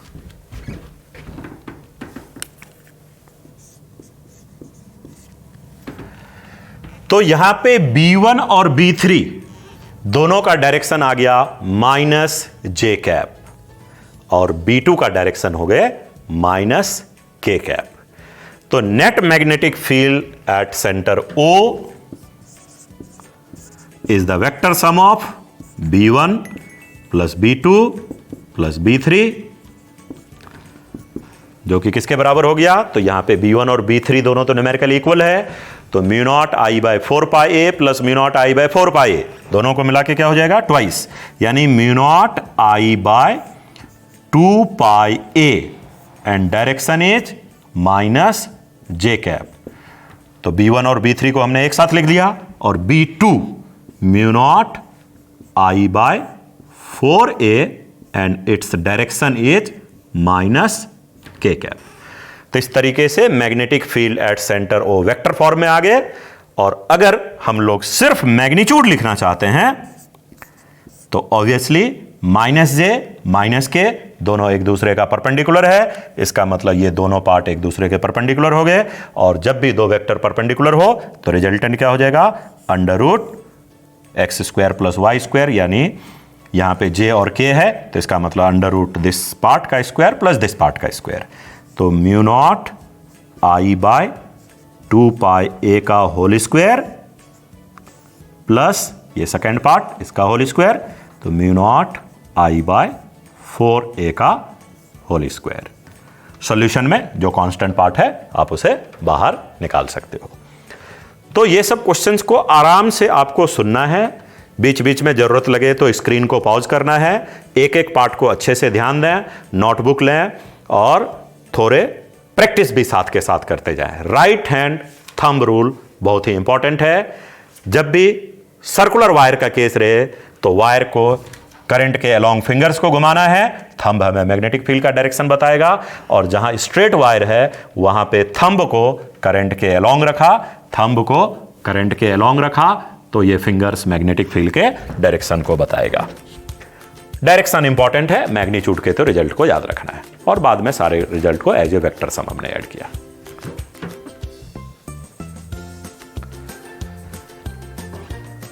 तो इसी एग्जाम्पल में अब मैं एक छोटा सा चेंज करता हूं और क्वेश्चन देखो कि चेंज हो जाएगा। तो यहां पे जो ये सेमी सर्कुलर पार्ट है इसको एज इट इज रहने देते हैं, ये जो थर्ड पार्ट का स्ट्रेट वायर है इसको भी एज इट इज रहने देते हैं, लेकिन जो फर्स्ट पार्ट का वायर है इसमें करंट किधर आ रहा है, पॉजिटिव जेड से करंट आया, और यहां पे एक्स एक्सिस को एक पॉइंट -a कोऑर्डिनेट है जहां पे कट किया। लेकिन ये जो पॉजिटिव एक्स जेड प्लेन में ये जो पार्ट है, ये एक्स जेड प्लेन में है। मैं इस वाले वायर को यहां से हटा रहा हूं, फर्स्ट को। सेकेंड और थर्ड एज इट इज, तो सेकेंड और थर्ड एज इट इज, यानी ये सेकेंड और थर्ड का रिजल्ट भी एज इट इज। सिर्फ मैंने किसको हटाया? 1 को। तो 1 को हटाया, तो 1 को मैंने डिलीट मारा, 2 और 3 एज इट इज है। लेकिन 1 वायर को अब मैं ये सामने के बजाय इसको पीछे से ले आता हूं। इसका मतलब इसमें जो करंट आ रहा है ये निगेटिव जेड की तरफ से आ रहा है। ये पॉजिटिव जेड है, तो ये निगेटिव जेड, तो माइनस जेड के तरफ से करंट आया इस पॉइंट पे। ये पॉइंट का ऑब्वियसली कोऑर्डिनेट क्या होगा? तो X coordinate -a, Y coordinate 0, Z coordinate 0। तो ये पार्ट हो गया 1। तो पार्ट 1 का अगर डायग्राम हम लोग यहां पे अलग से दिखाऊं,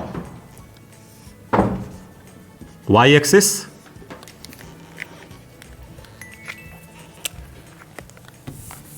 तो ये एक्स एक्सिस, वाई एक्सिस, तो ये सामने है पॉजिटिव जेड,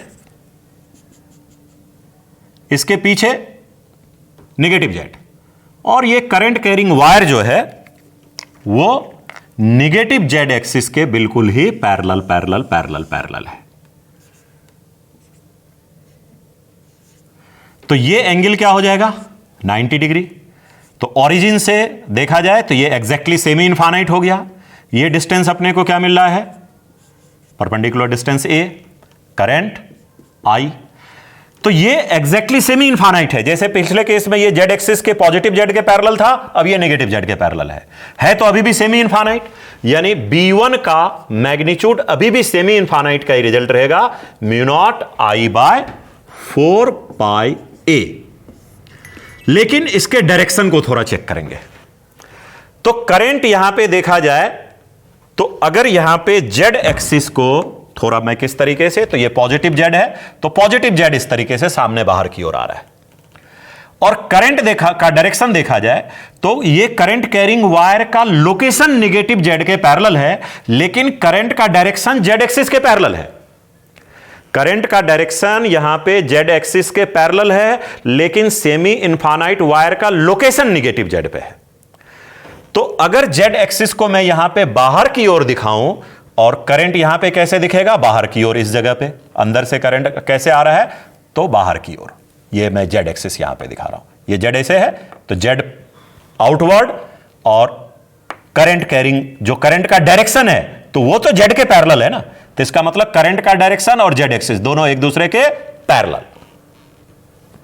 तो राइट हैंड थंब को अगर करंट के अलोंग रखेंगे और फिंगर्स को वाई एक्सिस यानी ओरिजिन पे ले गया, तो फिंगर्स को घुमाने से क्या डायरेक्शन बन रहा है? वाई एक्सिस के अलोंग। यहां थोड़ा आपको इमेजिन कैसे करना है, जेड यहां पे नहीं, एक्चुअल में ये एक्स वाई प्लेन है, जेड एक्सिस यहां पे आउटवर्ड, तो करंट भी क्या हो जाएगा इस जगह पे? आउटवर्ड। तो करंट जेड एक्सिस के पैरेलल पैरेलल, और फिंगर्स को अगर रोटेट करेंगे तो किधर जा रहा है? वाई एक्सिस के पैरेलल। इसका मतलब B1 का डायरेक्शन जो हो गए वो हो गए जे कैप। तो अब आप देखो तो B1 और B3 दोनों का मैग्नीट्यूड सेम, लेकिन एक का डायरेक्शन प्लस जे कैप, एक का डायरेक्शन माइनस जे कैप। इसका मतलब B1 और B3 जो है, तो यहां पे B1 और B3 दोनों मिलके, ये तो अपना B2 हो गया, लेकिन B1 और B3 ये दोनों मिला के नेट क्या हो जाएगा? तो B1 और B3 को दोनों को मिला के 0 हो गए, तो सिर्फ अपने पास क्या बच जाएगा? B2। इसका मतलब नेट मैग्नेटिक फील्ड किसके बराबर? B2 के बराबर। तो इस तरीके से B1, B2, B3 तीनों का वैल्यू हमने कैलकुलेट कर लिया। अब अगर यहां पे तीनों का वैल्यू रखो तो यहां पे B1 क्या आ गया? तो μ0 I by 4 pi a, direction is J cap. B2 का क्या हो गया वैल्यू? सेमी सर्कुलर का result μ0 I by 4a, direction is minus K cap. और B3 क्या है? सेमी इनफाइनाइट का result μ0 I by 4 pi a, and direction is minus J cap. तो अब इस तीनों का vector sum net magnetic field को बताएगा। तो आप देख सकते हो कि B1 और B3 दोनों का मैग्नीट्यूड सेम है, लेकिन डायरेक्शन में एक में प्लस जे है और एक में डायरेक्शन माइनस जे है। तो इसका मतलब ये दोनों पार्ट हम लोग का कैंसिल आउट हो गया। तो नेट आंसर में क्या बच गया? सिर्फ B2। So the final answer is μ0 I/4a and direction is -k cap, और मैग्नीट्यूड लेना है तो -k का मॉड 1 हो जाएगा। तो 3 डायमेंशन पे कई सारे एग्जाम्पल प्रैक्टिस किए। मैं एक क्वेश्चन ड्रॉ कर रहा हूं, लेकिन इस क्वेश्चन को सबसे पहले आप लोग खुद से ट्राई करोगे, उसके बाद मैं सॉल्यूशन बताऊंगा। तो उसी तरीके से अगर ये एक्स एक्सिस है,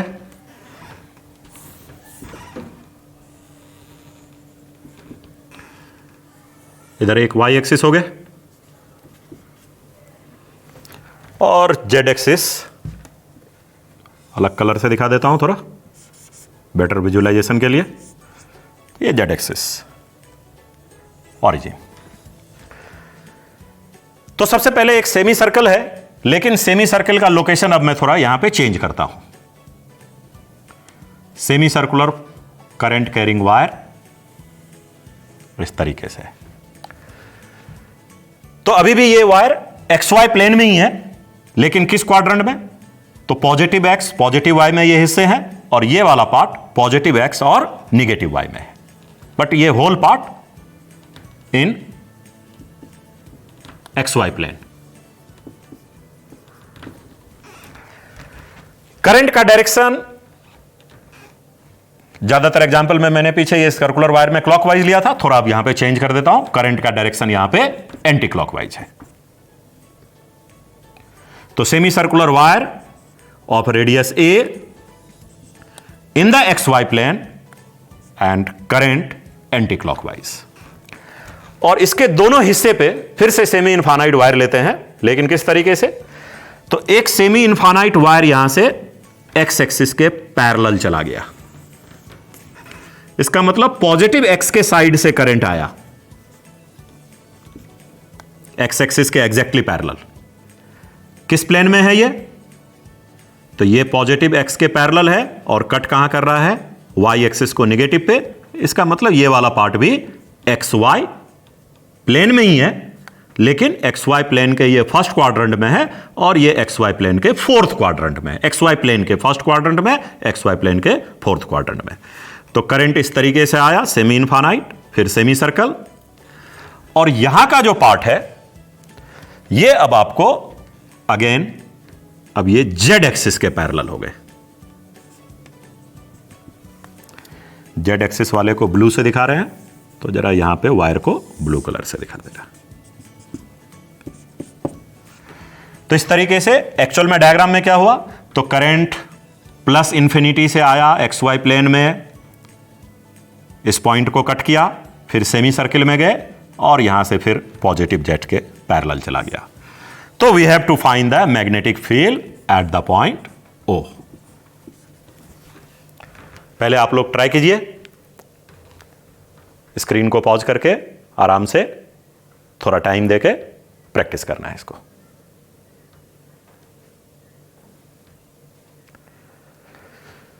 चलो, तो मैं अब इसको एक्सप्लेन कर रहा हूं। तो यहां पे 3 हिस्से हैं। यहां पे इस वाले स्ट्रेट पार्ट का नाम 1 रख लेते हैं, सेमी सर्किल वाले पार्ट का नाम 2 रख देते हैं, और फिर से ये स्ट्रेट पार्ट का नाम 3 रख देते हैं।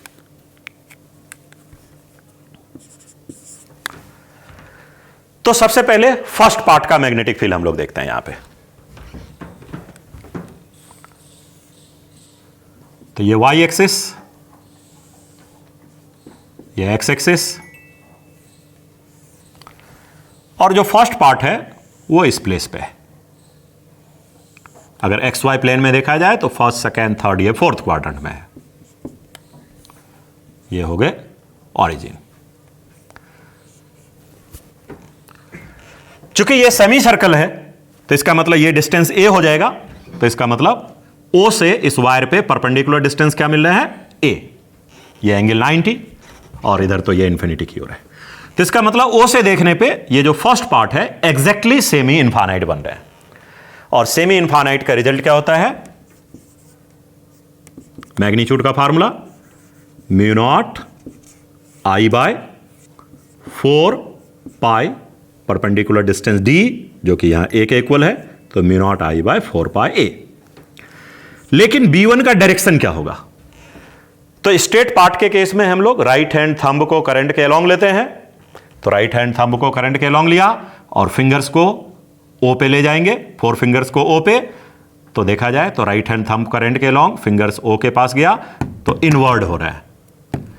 तो यहां पे ये अगर XY एक्सिस है तो Z एक्सिस तो बाहर की ओर है, पॉजिटिव Z बाहर है, तो ये फिंगर्स किधर जा रहे हैं? निगेटिव Z में। इसका मतलब B का डायरेक्शन यहां पे हुआ -k कैप, क्योंकि Z एक्सिस यहां पे बाहर की ओर है। तो अगर पॉजिटिव Z बाहर है तो राइट हैंड का ये जो 4 फिंगर्स है Z एक्सिस के अपोजिट जा रहा है, so the direction is -k cap. अब सेकेंड पार्ट हम लोग लेंगे, सेमी सर्कुलर पार्ट।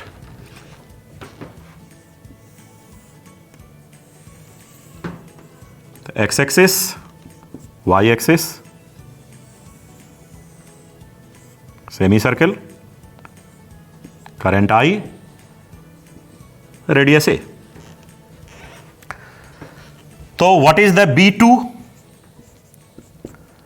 तो सेमी सर्कल का रिजल्ट हो जाएगा मैग्नीट्यूड सबसे पहले, तो mu naught I bye, circle का क्या होता है? Mu naught I by 2a, और सेमी सर्कल का क्या होता है? Mu naught I by 4a,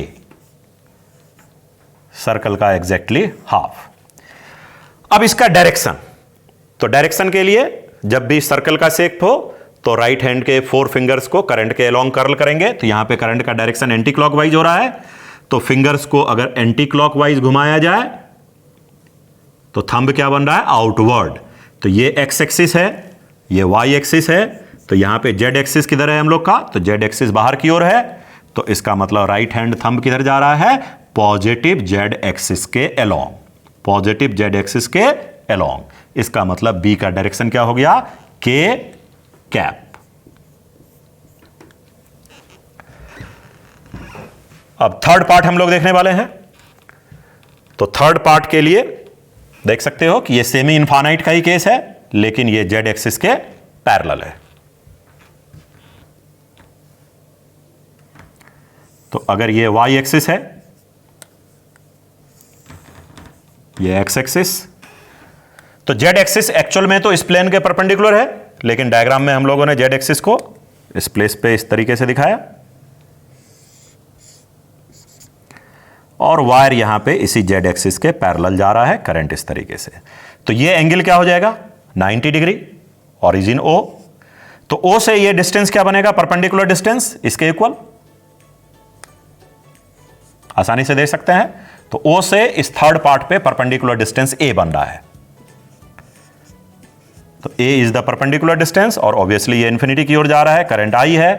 तो B3 का मैग्नीट्यूड में तो कोई इशू नहीं है, सेमी इनफाइनाइट का रिजल्ट यूज करेंगे, mu naught I by 4 pi A। Infinite wire का mu naught I by 2 pi A, semi infinite का magnitude mu naught I by 4 pi A।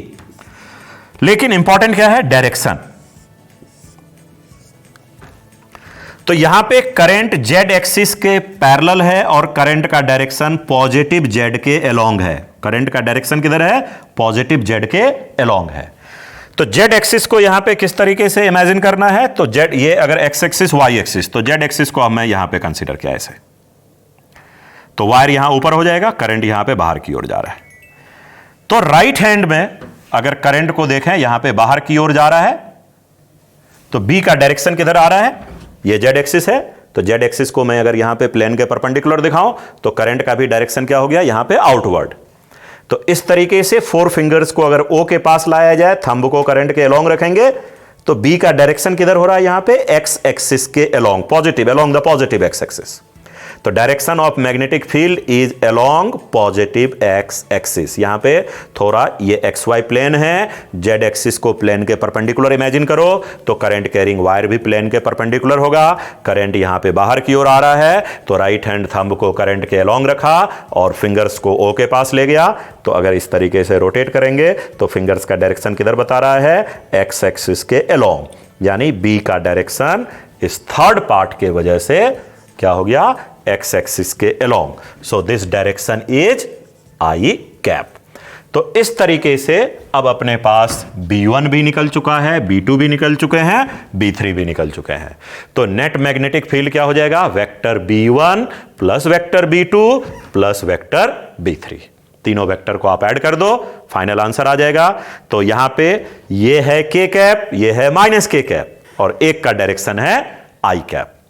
तो नेट रिजल्ट को मैं एक साइड में इरेज करके लिख देता हूं यहां पे।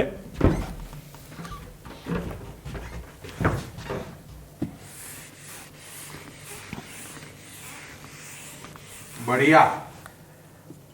So thank you sir, thank you.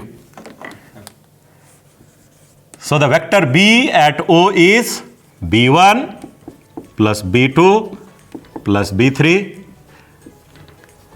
अब क्लास में आप लोग प्रेजेंट तो हो नहीं, तुम लोग तो कंप्यूटर पे, मोबाइल पे लेके इंटरनेट के थ्रू जुड़े हुए हो। तो यहाँ पे बिड़वे सर मेरे को बीच बीच में तुम लोगों का काम कर रहे हैं, मोटिवेशन दे रहे हैं, मैं मोटिवेट हो रहा हूँ और चीज़ों को एक्सप्लेन कर रहा हूँ। तो आप लोग जो है आराम से वीडियो देखते रहो और खुद अपने आप को मोटिवेट करते रहें। लेकिन ध्यान रखें, पेंसिल पेपर पेन लेके बैठना है। पेपर पेन को लेके प्रॉपर बीच बीच में स्क्रीन को होल्ड करके जहां पे जरूरत लगे बार बार देखें, बार बार रिवाइज करें, एक एक पार्ट को जो है ड्रॉ करें। पेन चलाना बहुत जरूरी है क्योंकि एग्जाम में क्वेश्चन कब बनते हैं, जब पेन चलाते हैं। तो पेन चलना सबसे इंपॉर्टेंट है। तो पेपर पेन लेके बैठें, आराम से वीडियो को देखें, एक एक पार्ट को ढंग से प्रैक्टिस करें तो धीरे धीरे कमांड हो जाएगा। तो B1 B2 B3 तीनों को ऐड कर देते हैं। तो B1 हो गए mu naught I by 4 pi A, direction is minus K cap. B2 हो गए mu naught I by 4A, direction is K cap. And B3 is mu naught I by 4 pi A and direction is I cap. तो यहां पे एक में K है, एक में माइनस K है, तो K कैप कॉमन लेंगे तो इसमें से इसको माइनस करना पड़ेगा। तो क्या रिजल्ट बनेगा, mu naught I by 4A minus mu naught I by 4 pi A K cap plus mu naught I by 4 pi A I cap. तो इस तरीके से रिजल्ट वेक्टर फॉर्म में आ गया। आगे फिर mu naught I by 4A वगैरह कॉमन लेना है तो ले सकते हैं, लेकिन मैग्नीट्यूड अगर बताना है तो ये I कैप ये K कैप, तो I कैप और K कैप हमेशा परपेंडिकुलर होता है। तो नेट मैग्नीट्यूड अगर बताना है तो क्या करना पड़ेगा, under root this square plus under root this square. तो 3 डायमेंशन का ही एक केस और ले रहे हैं और जितने 3 डायमेंशन के एग्जाम्पल लिए, अगर ईमानदारी से ऑनेस्टी से तुम लोगों ने ये सारे एग्जाम्पल प्रैक्टिस कर लिए तो तुम्हारा 3 डायमेंशन में एग्जाम में कोई भी क्वेश्चन नहीं रुकेगा। सर्टनली तुम्हारा कॉन्फिडेंस लेवल अच्छा खासा हो जाएगा और सबसे बड़ी बात है कि इमेजिनेशन काफी इंप्रूव हो जाएगा।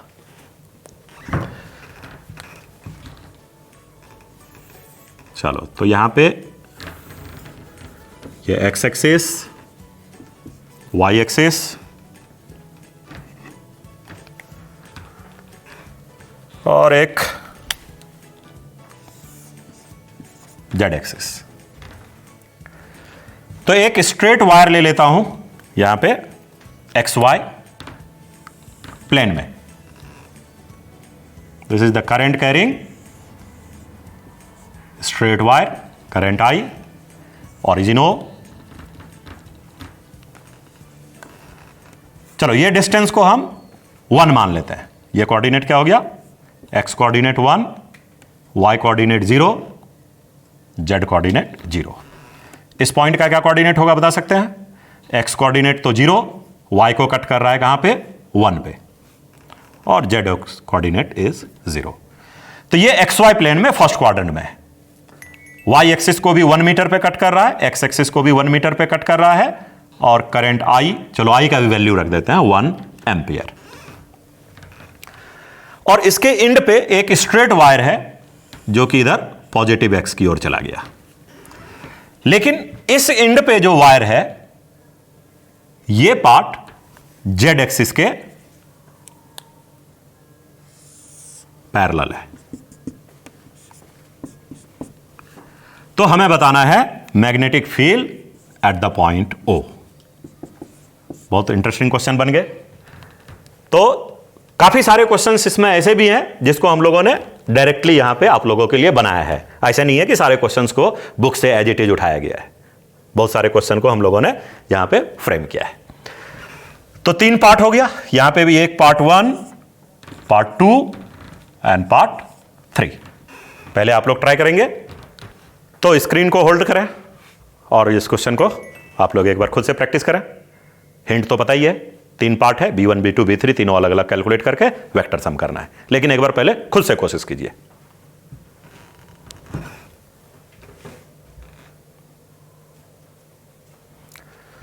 चलो तो स्टार्ट करते हैं। तो सबसे पहला पार्ट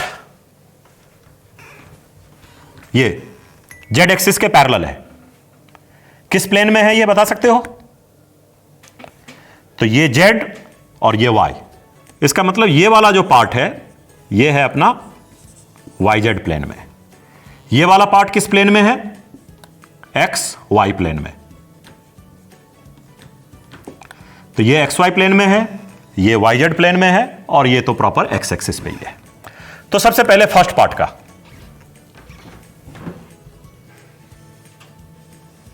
एक्स वाई, ये जेड एक्सिस और वायर जेड एक्सिस के पैरेलल है। करंट जेड एक्सिस के अपोजिट जा रहा है, करंट आई। तो ये एंगल क्या हो जाएगा? Exactly 90 degree. तो अगर O से इस सेमी इनफाइनाइट वायर पे देखा जाए तो परपेंडिकुलर डिस्टेंस क्या हो जाएगा? तो यहां पे कोऑर्डिनेट मैंने दे रखा हूं 1। तो इसका मतलब this distance is d and this is 1 metre. तो इस पार्ट को 1 बोले हैं। तो what is the B1? Semi infinite, क्योंकि ये तो इंफिनिटी और ये पॉइंट के बिल्कुल परपेंडिकुलर के सामने है। तो सेमी इनफाइनाइट का फार्मूला क्या हो जाता है?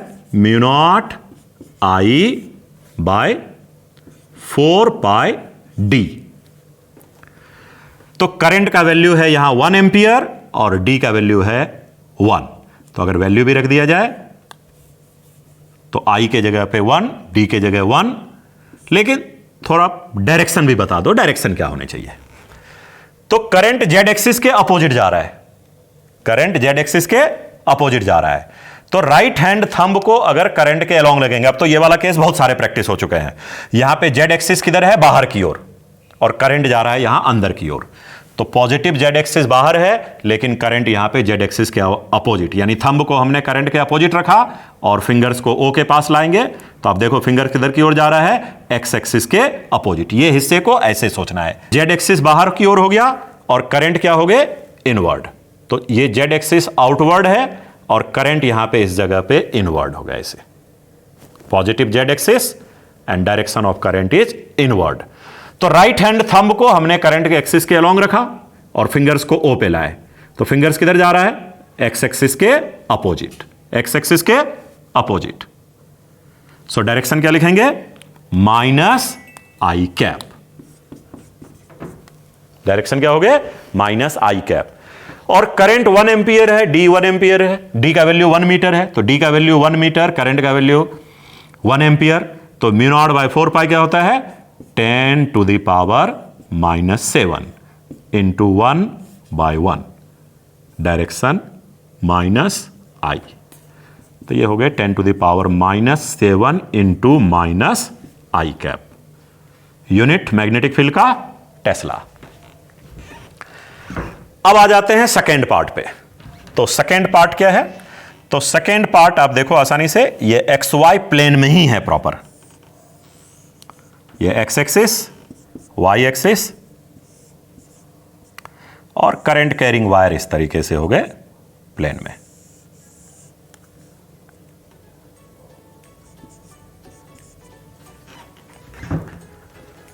ओरिजिन पे मैग्नेटिक फील्ड बताना है, करंट आई जा रहा है। तो सबसे पहले इसमें परपेंडिकुलर डिस्टेंस डी क्या बनेगा? तो ये डिस्टेंस है 1, ये डिस्टेंस है 1, क्योंकि कोऑर्डिनेट यहां पे क्लियर ही है 1, तो this one is +1 and this part is also +1। तो अगर इसको d लिखा जाए जो कि परपेंडिकुलर डिस्टेंस होगा, तो परपेंडिकुलर डिस्टेंस का क्या वैल्यू हो जाएगा? तो ये 1 है, ये एंगल क्या हो जाएगा? 45 डिग्री, ये एंगल भी क्या हो जाएगा? 45 डिग्री, और इस डिस्टेंस को हम लोग बोलेंगे d। तो ये राइट एंगल ट्रायंगल में 1 हो गया हाइपोटेनियस, ये एंगल 45, तो d का वैल्यू क्या होने चाहिए? 1 cos 45, d equal to, sir उस डिस्टेंस को ए लो, क्या आपने पहले से डी लिया हुआ है? परपेंडिकुलर डिस्टेंस, है ना? ये कनेक्ट करेंगे। तो अगर O से यहां पे परपेंडिकुलर डिस्टेंस है, तो ये परपेंडिकुलर डिस्टेंस को हम लोग यहां पे कंसीडर कर लेते हैं, चलो A कंसीडर कर लेते हैं।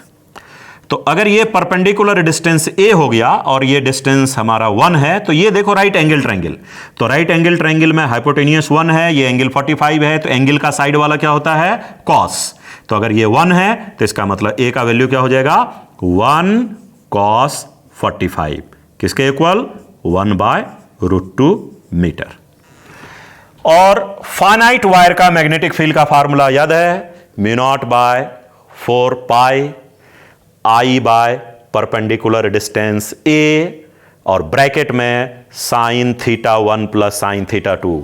तो परपेंडिकुलर के साथ दोनों इंड को ज्वाइन करने वाला जो लाइन है, उस वाले एंगल को हम लोगों ने θ1 θ2 बोला था, तो θ1 हो गया 45, θ2 भी हो गया 45, तो sin 45 प्लस sin 45, यानी इस वाले पार्ट का नाम हम लोगों ने रखा है 2। तो B2 का सबसे पहले मैग्नीट्यूड μ0/4 पाई, फार्मूला लिख रहा हूं पहले, करंट I परपेंडिकुलर डिस्टेंस को यहां A से रिप्रेजेंट किया है, तो बाय A, और ब्रैकेट में sin θ1 प्लस sin θ2। तो ये B2 का मैग्नीट्यूड हो गया, और B2 के डायरेक्शन क्या होने चाहिए? जरा सोच के बताओ। स्ट्रेट वायर में थंब को करंट के अलोंग, स्ट्रेट वायर में राइट हैंड थंब को करंट के अलोंग। आप नोटबुक में इसको ड्रॉ किए हो तो जरूरत के हिसाब से आप कॉपी घुमा भी सकते हो। राइट हैंड कॉपी घुमा के राइट हैंड थंब यानी करंट कैरिंग वायर को अपने सामने लाओ और थंब को उसके ऊपर रखो, और फिंगर्स का डायरेक्शन देखो। तो मैं यहां पे, मेरे को यहां पे थोड़ा इस तरीके से कन्वीनियंट लगेगा, तो राइट हैंड थंब को मैंने करंट के अलोंग रखा, और फिंगर्स कहां जाना चाहिए? ओ पे। मैं बोर्ड को नहीं घुमा सकता हूं, लेकिन तुम्हारे पास नोटबुक है, नोटबुक आप जरूरत के हिसाब से घुमा सकते हो। तो राइट हैंड थंब को सेट करना है करंट के अलोंग, और फिंगर्स को ले गए ओ पे। तो क्या हो रहा है? आवाज हुआ, इसका मतलब इनवर्ड। तो यहां पॉजिटिव एक्स जेड एक्सिस तो बाहर है, तो इसका मतलब बी का डायरेक्शन क्या हुआ? इनटू द प्लेन, और इनटू द प्लेन मतलब जेड एक्सिस के अपोजिट। तो यूनिट वेक्टर में हम लोग डायरेक्शन क्या बोलेंगे? Minus K cap, minus K cap. Positive Z बाहर, नेगेटिव जेड अंदर। राइट हैंड थंब को करंट के अलोंग और 4 फिंगर्स को ओ पे ले गया, तो ये इसका रोटेशन किस तरह हो रहा है? अंदर के सेंस में। तो इसका मतलब direction is minus K cap. So the direction is minus K cap. तो वैल्यू लिख दिया जाए, तो μ0/4 पाई 10⁻⁻7। करंट को हम लोगों ने लिया है कितने? 1 एम्पियर। तो करंट हो गए 1, और A का वैल्यू यहां कैलकुलेट हुआ है 1/√2। sin θ1 sin 45, θ1 θ2 यहां पे क्या हो गए? तो θ1 भी 45 और θ2 भी 45। तो sin 45 plus sin 45 degree, and direction is minus K cap. तो अब उस वैल्यू को सॉल्व कर दिया जाए। तो सॉल्व करने के लिए मैं थोड़ा इधर जगह बनाता हूं।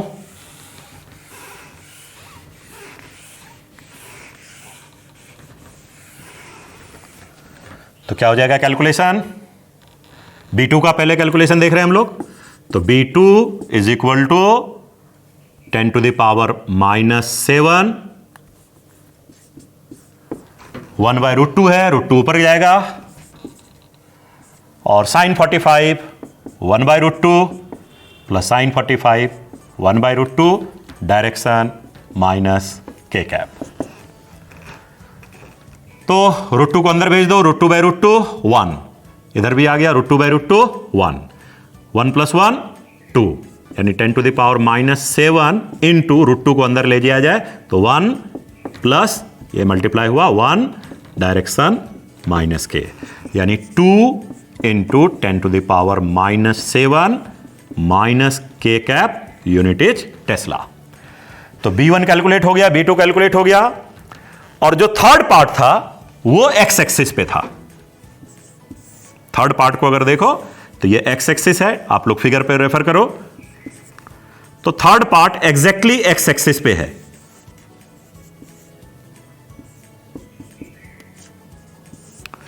तो कभी भी स्ट्रेट पार्ट अगर ओरिजिन से पास किया तो इसका मतलब मैग्नेटिक फील्ड 0, तो B3 is equal to 0।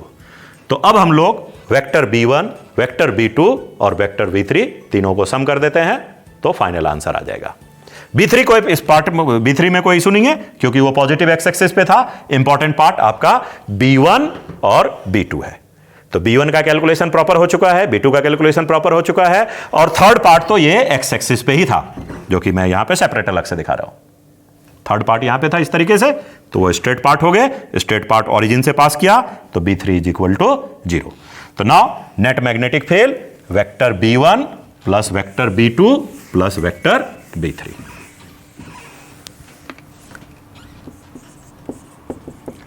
B1 plus B2 plus B3, तो B1 is 10⁻⁻7 minus I cap, B2 is 2 into 10⁻⁻7 minus k cap, and B3 is 0।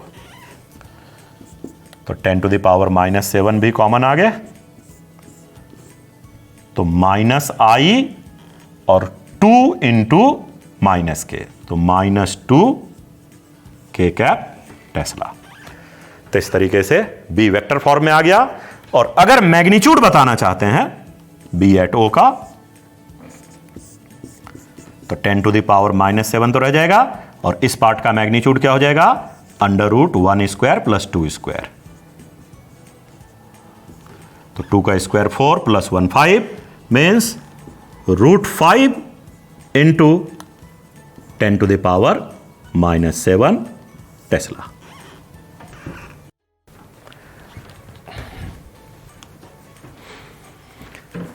तो मैं बिड़वे सर को भी बुलाता हूं। क्या आइए सर। वाह, कोरोना का टाइम है सर। नमस्कार नमस्कार। सोशल डिस्टेंसिंग बना के रखेंगे सर, आप उस कॉर्नर पे, मैं इस कॉर्नर पे। और लेकिन क्या पढ़ाया है सर ने, इतने वैरायटी ऑफ क्वेश्चंस जो लिए हैं, मां कसम, इतनी वैरायटी ऑफ क्वेश्चंस अगर हम लोग बुक में भी देखें तो बुक में मिलेगी नहीं। और जो क्वेश्चंस सर ने इमेजिन कर करके करा है, और ये लास्ट वाला क्वेश्चन तो बहुत बढ़िया था।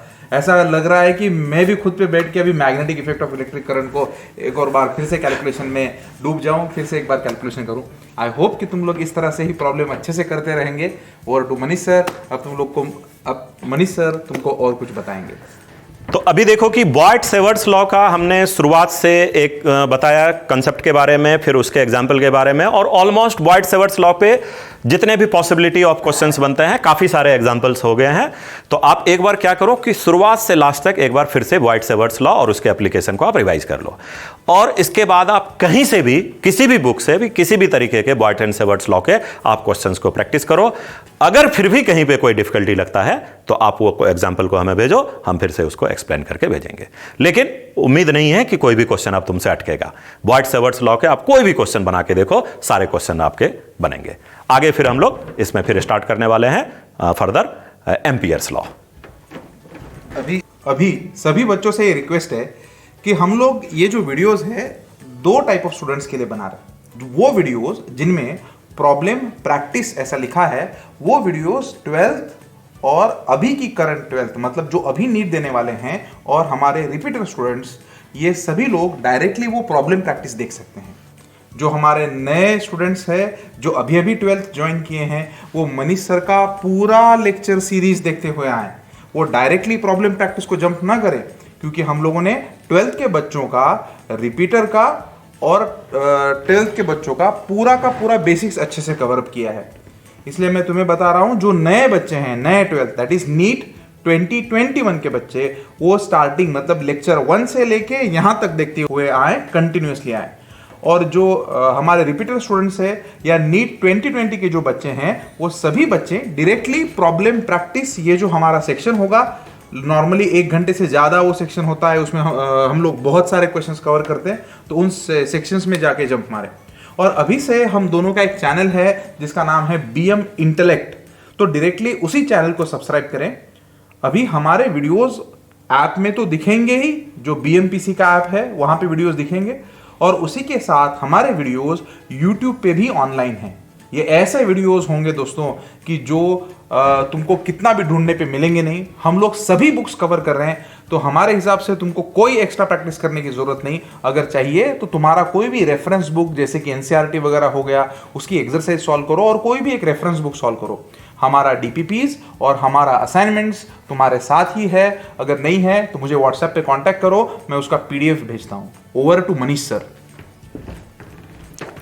अब आगे के जो एम्पियर्स लॉ से लेक्चर रहेंगे वो तुम्हें BM इंटेलेक्ट पे रहेंगे, और ये जो पुराने लेक्चर्स है वो अपना ऐप के थ्रू जो है कांटेक्ट करके आप लोग देख सकते हो। लेकिन ध्यान रहे, प्रैक्टिस बहुत इंपॉर्टेंट है। पता ही है, बचपन से सुनते आ रहे हो, practice makes a man perfect, तो प्रैक्टिस जरूरी है। और चूंकि यहाँ पे 3 डायमेंशन के केस को भी हमने अच्छे से काफ़ी सारे एग्जाम्पल से कवर कर लिया, तो सब एक एक क्वेश्चन को ढंग से प्रैक्टिस करें। Okay, thank you, we will meet again.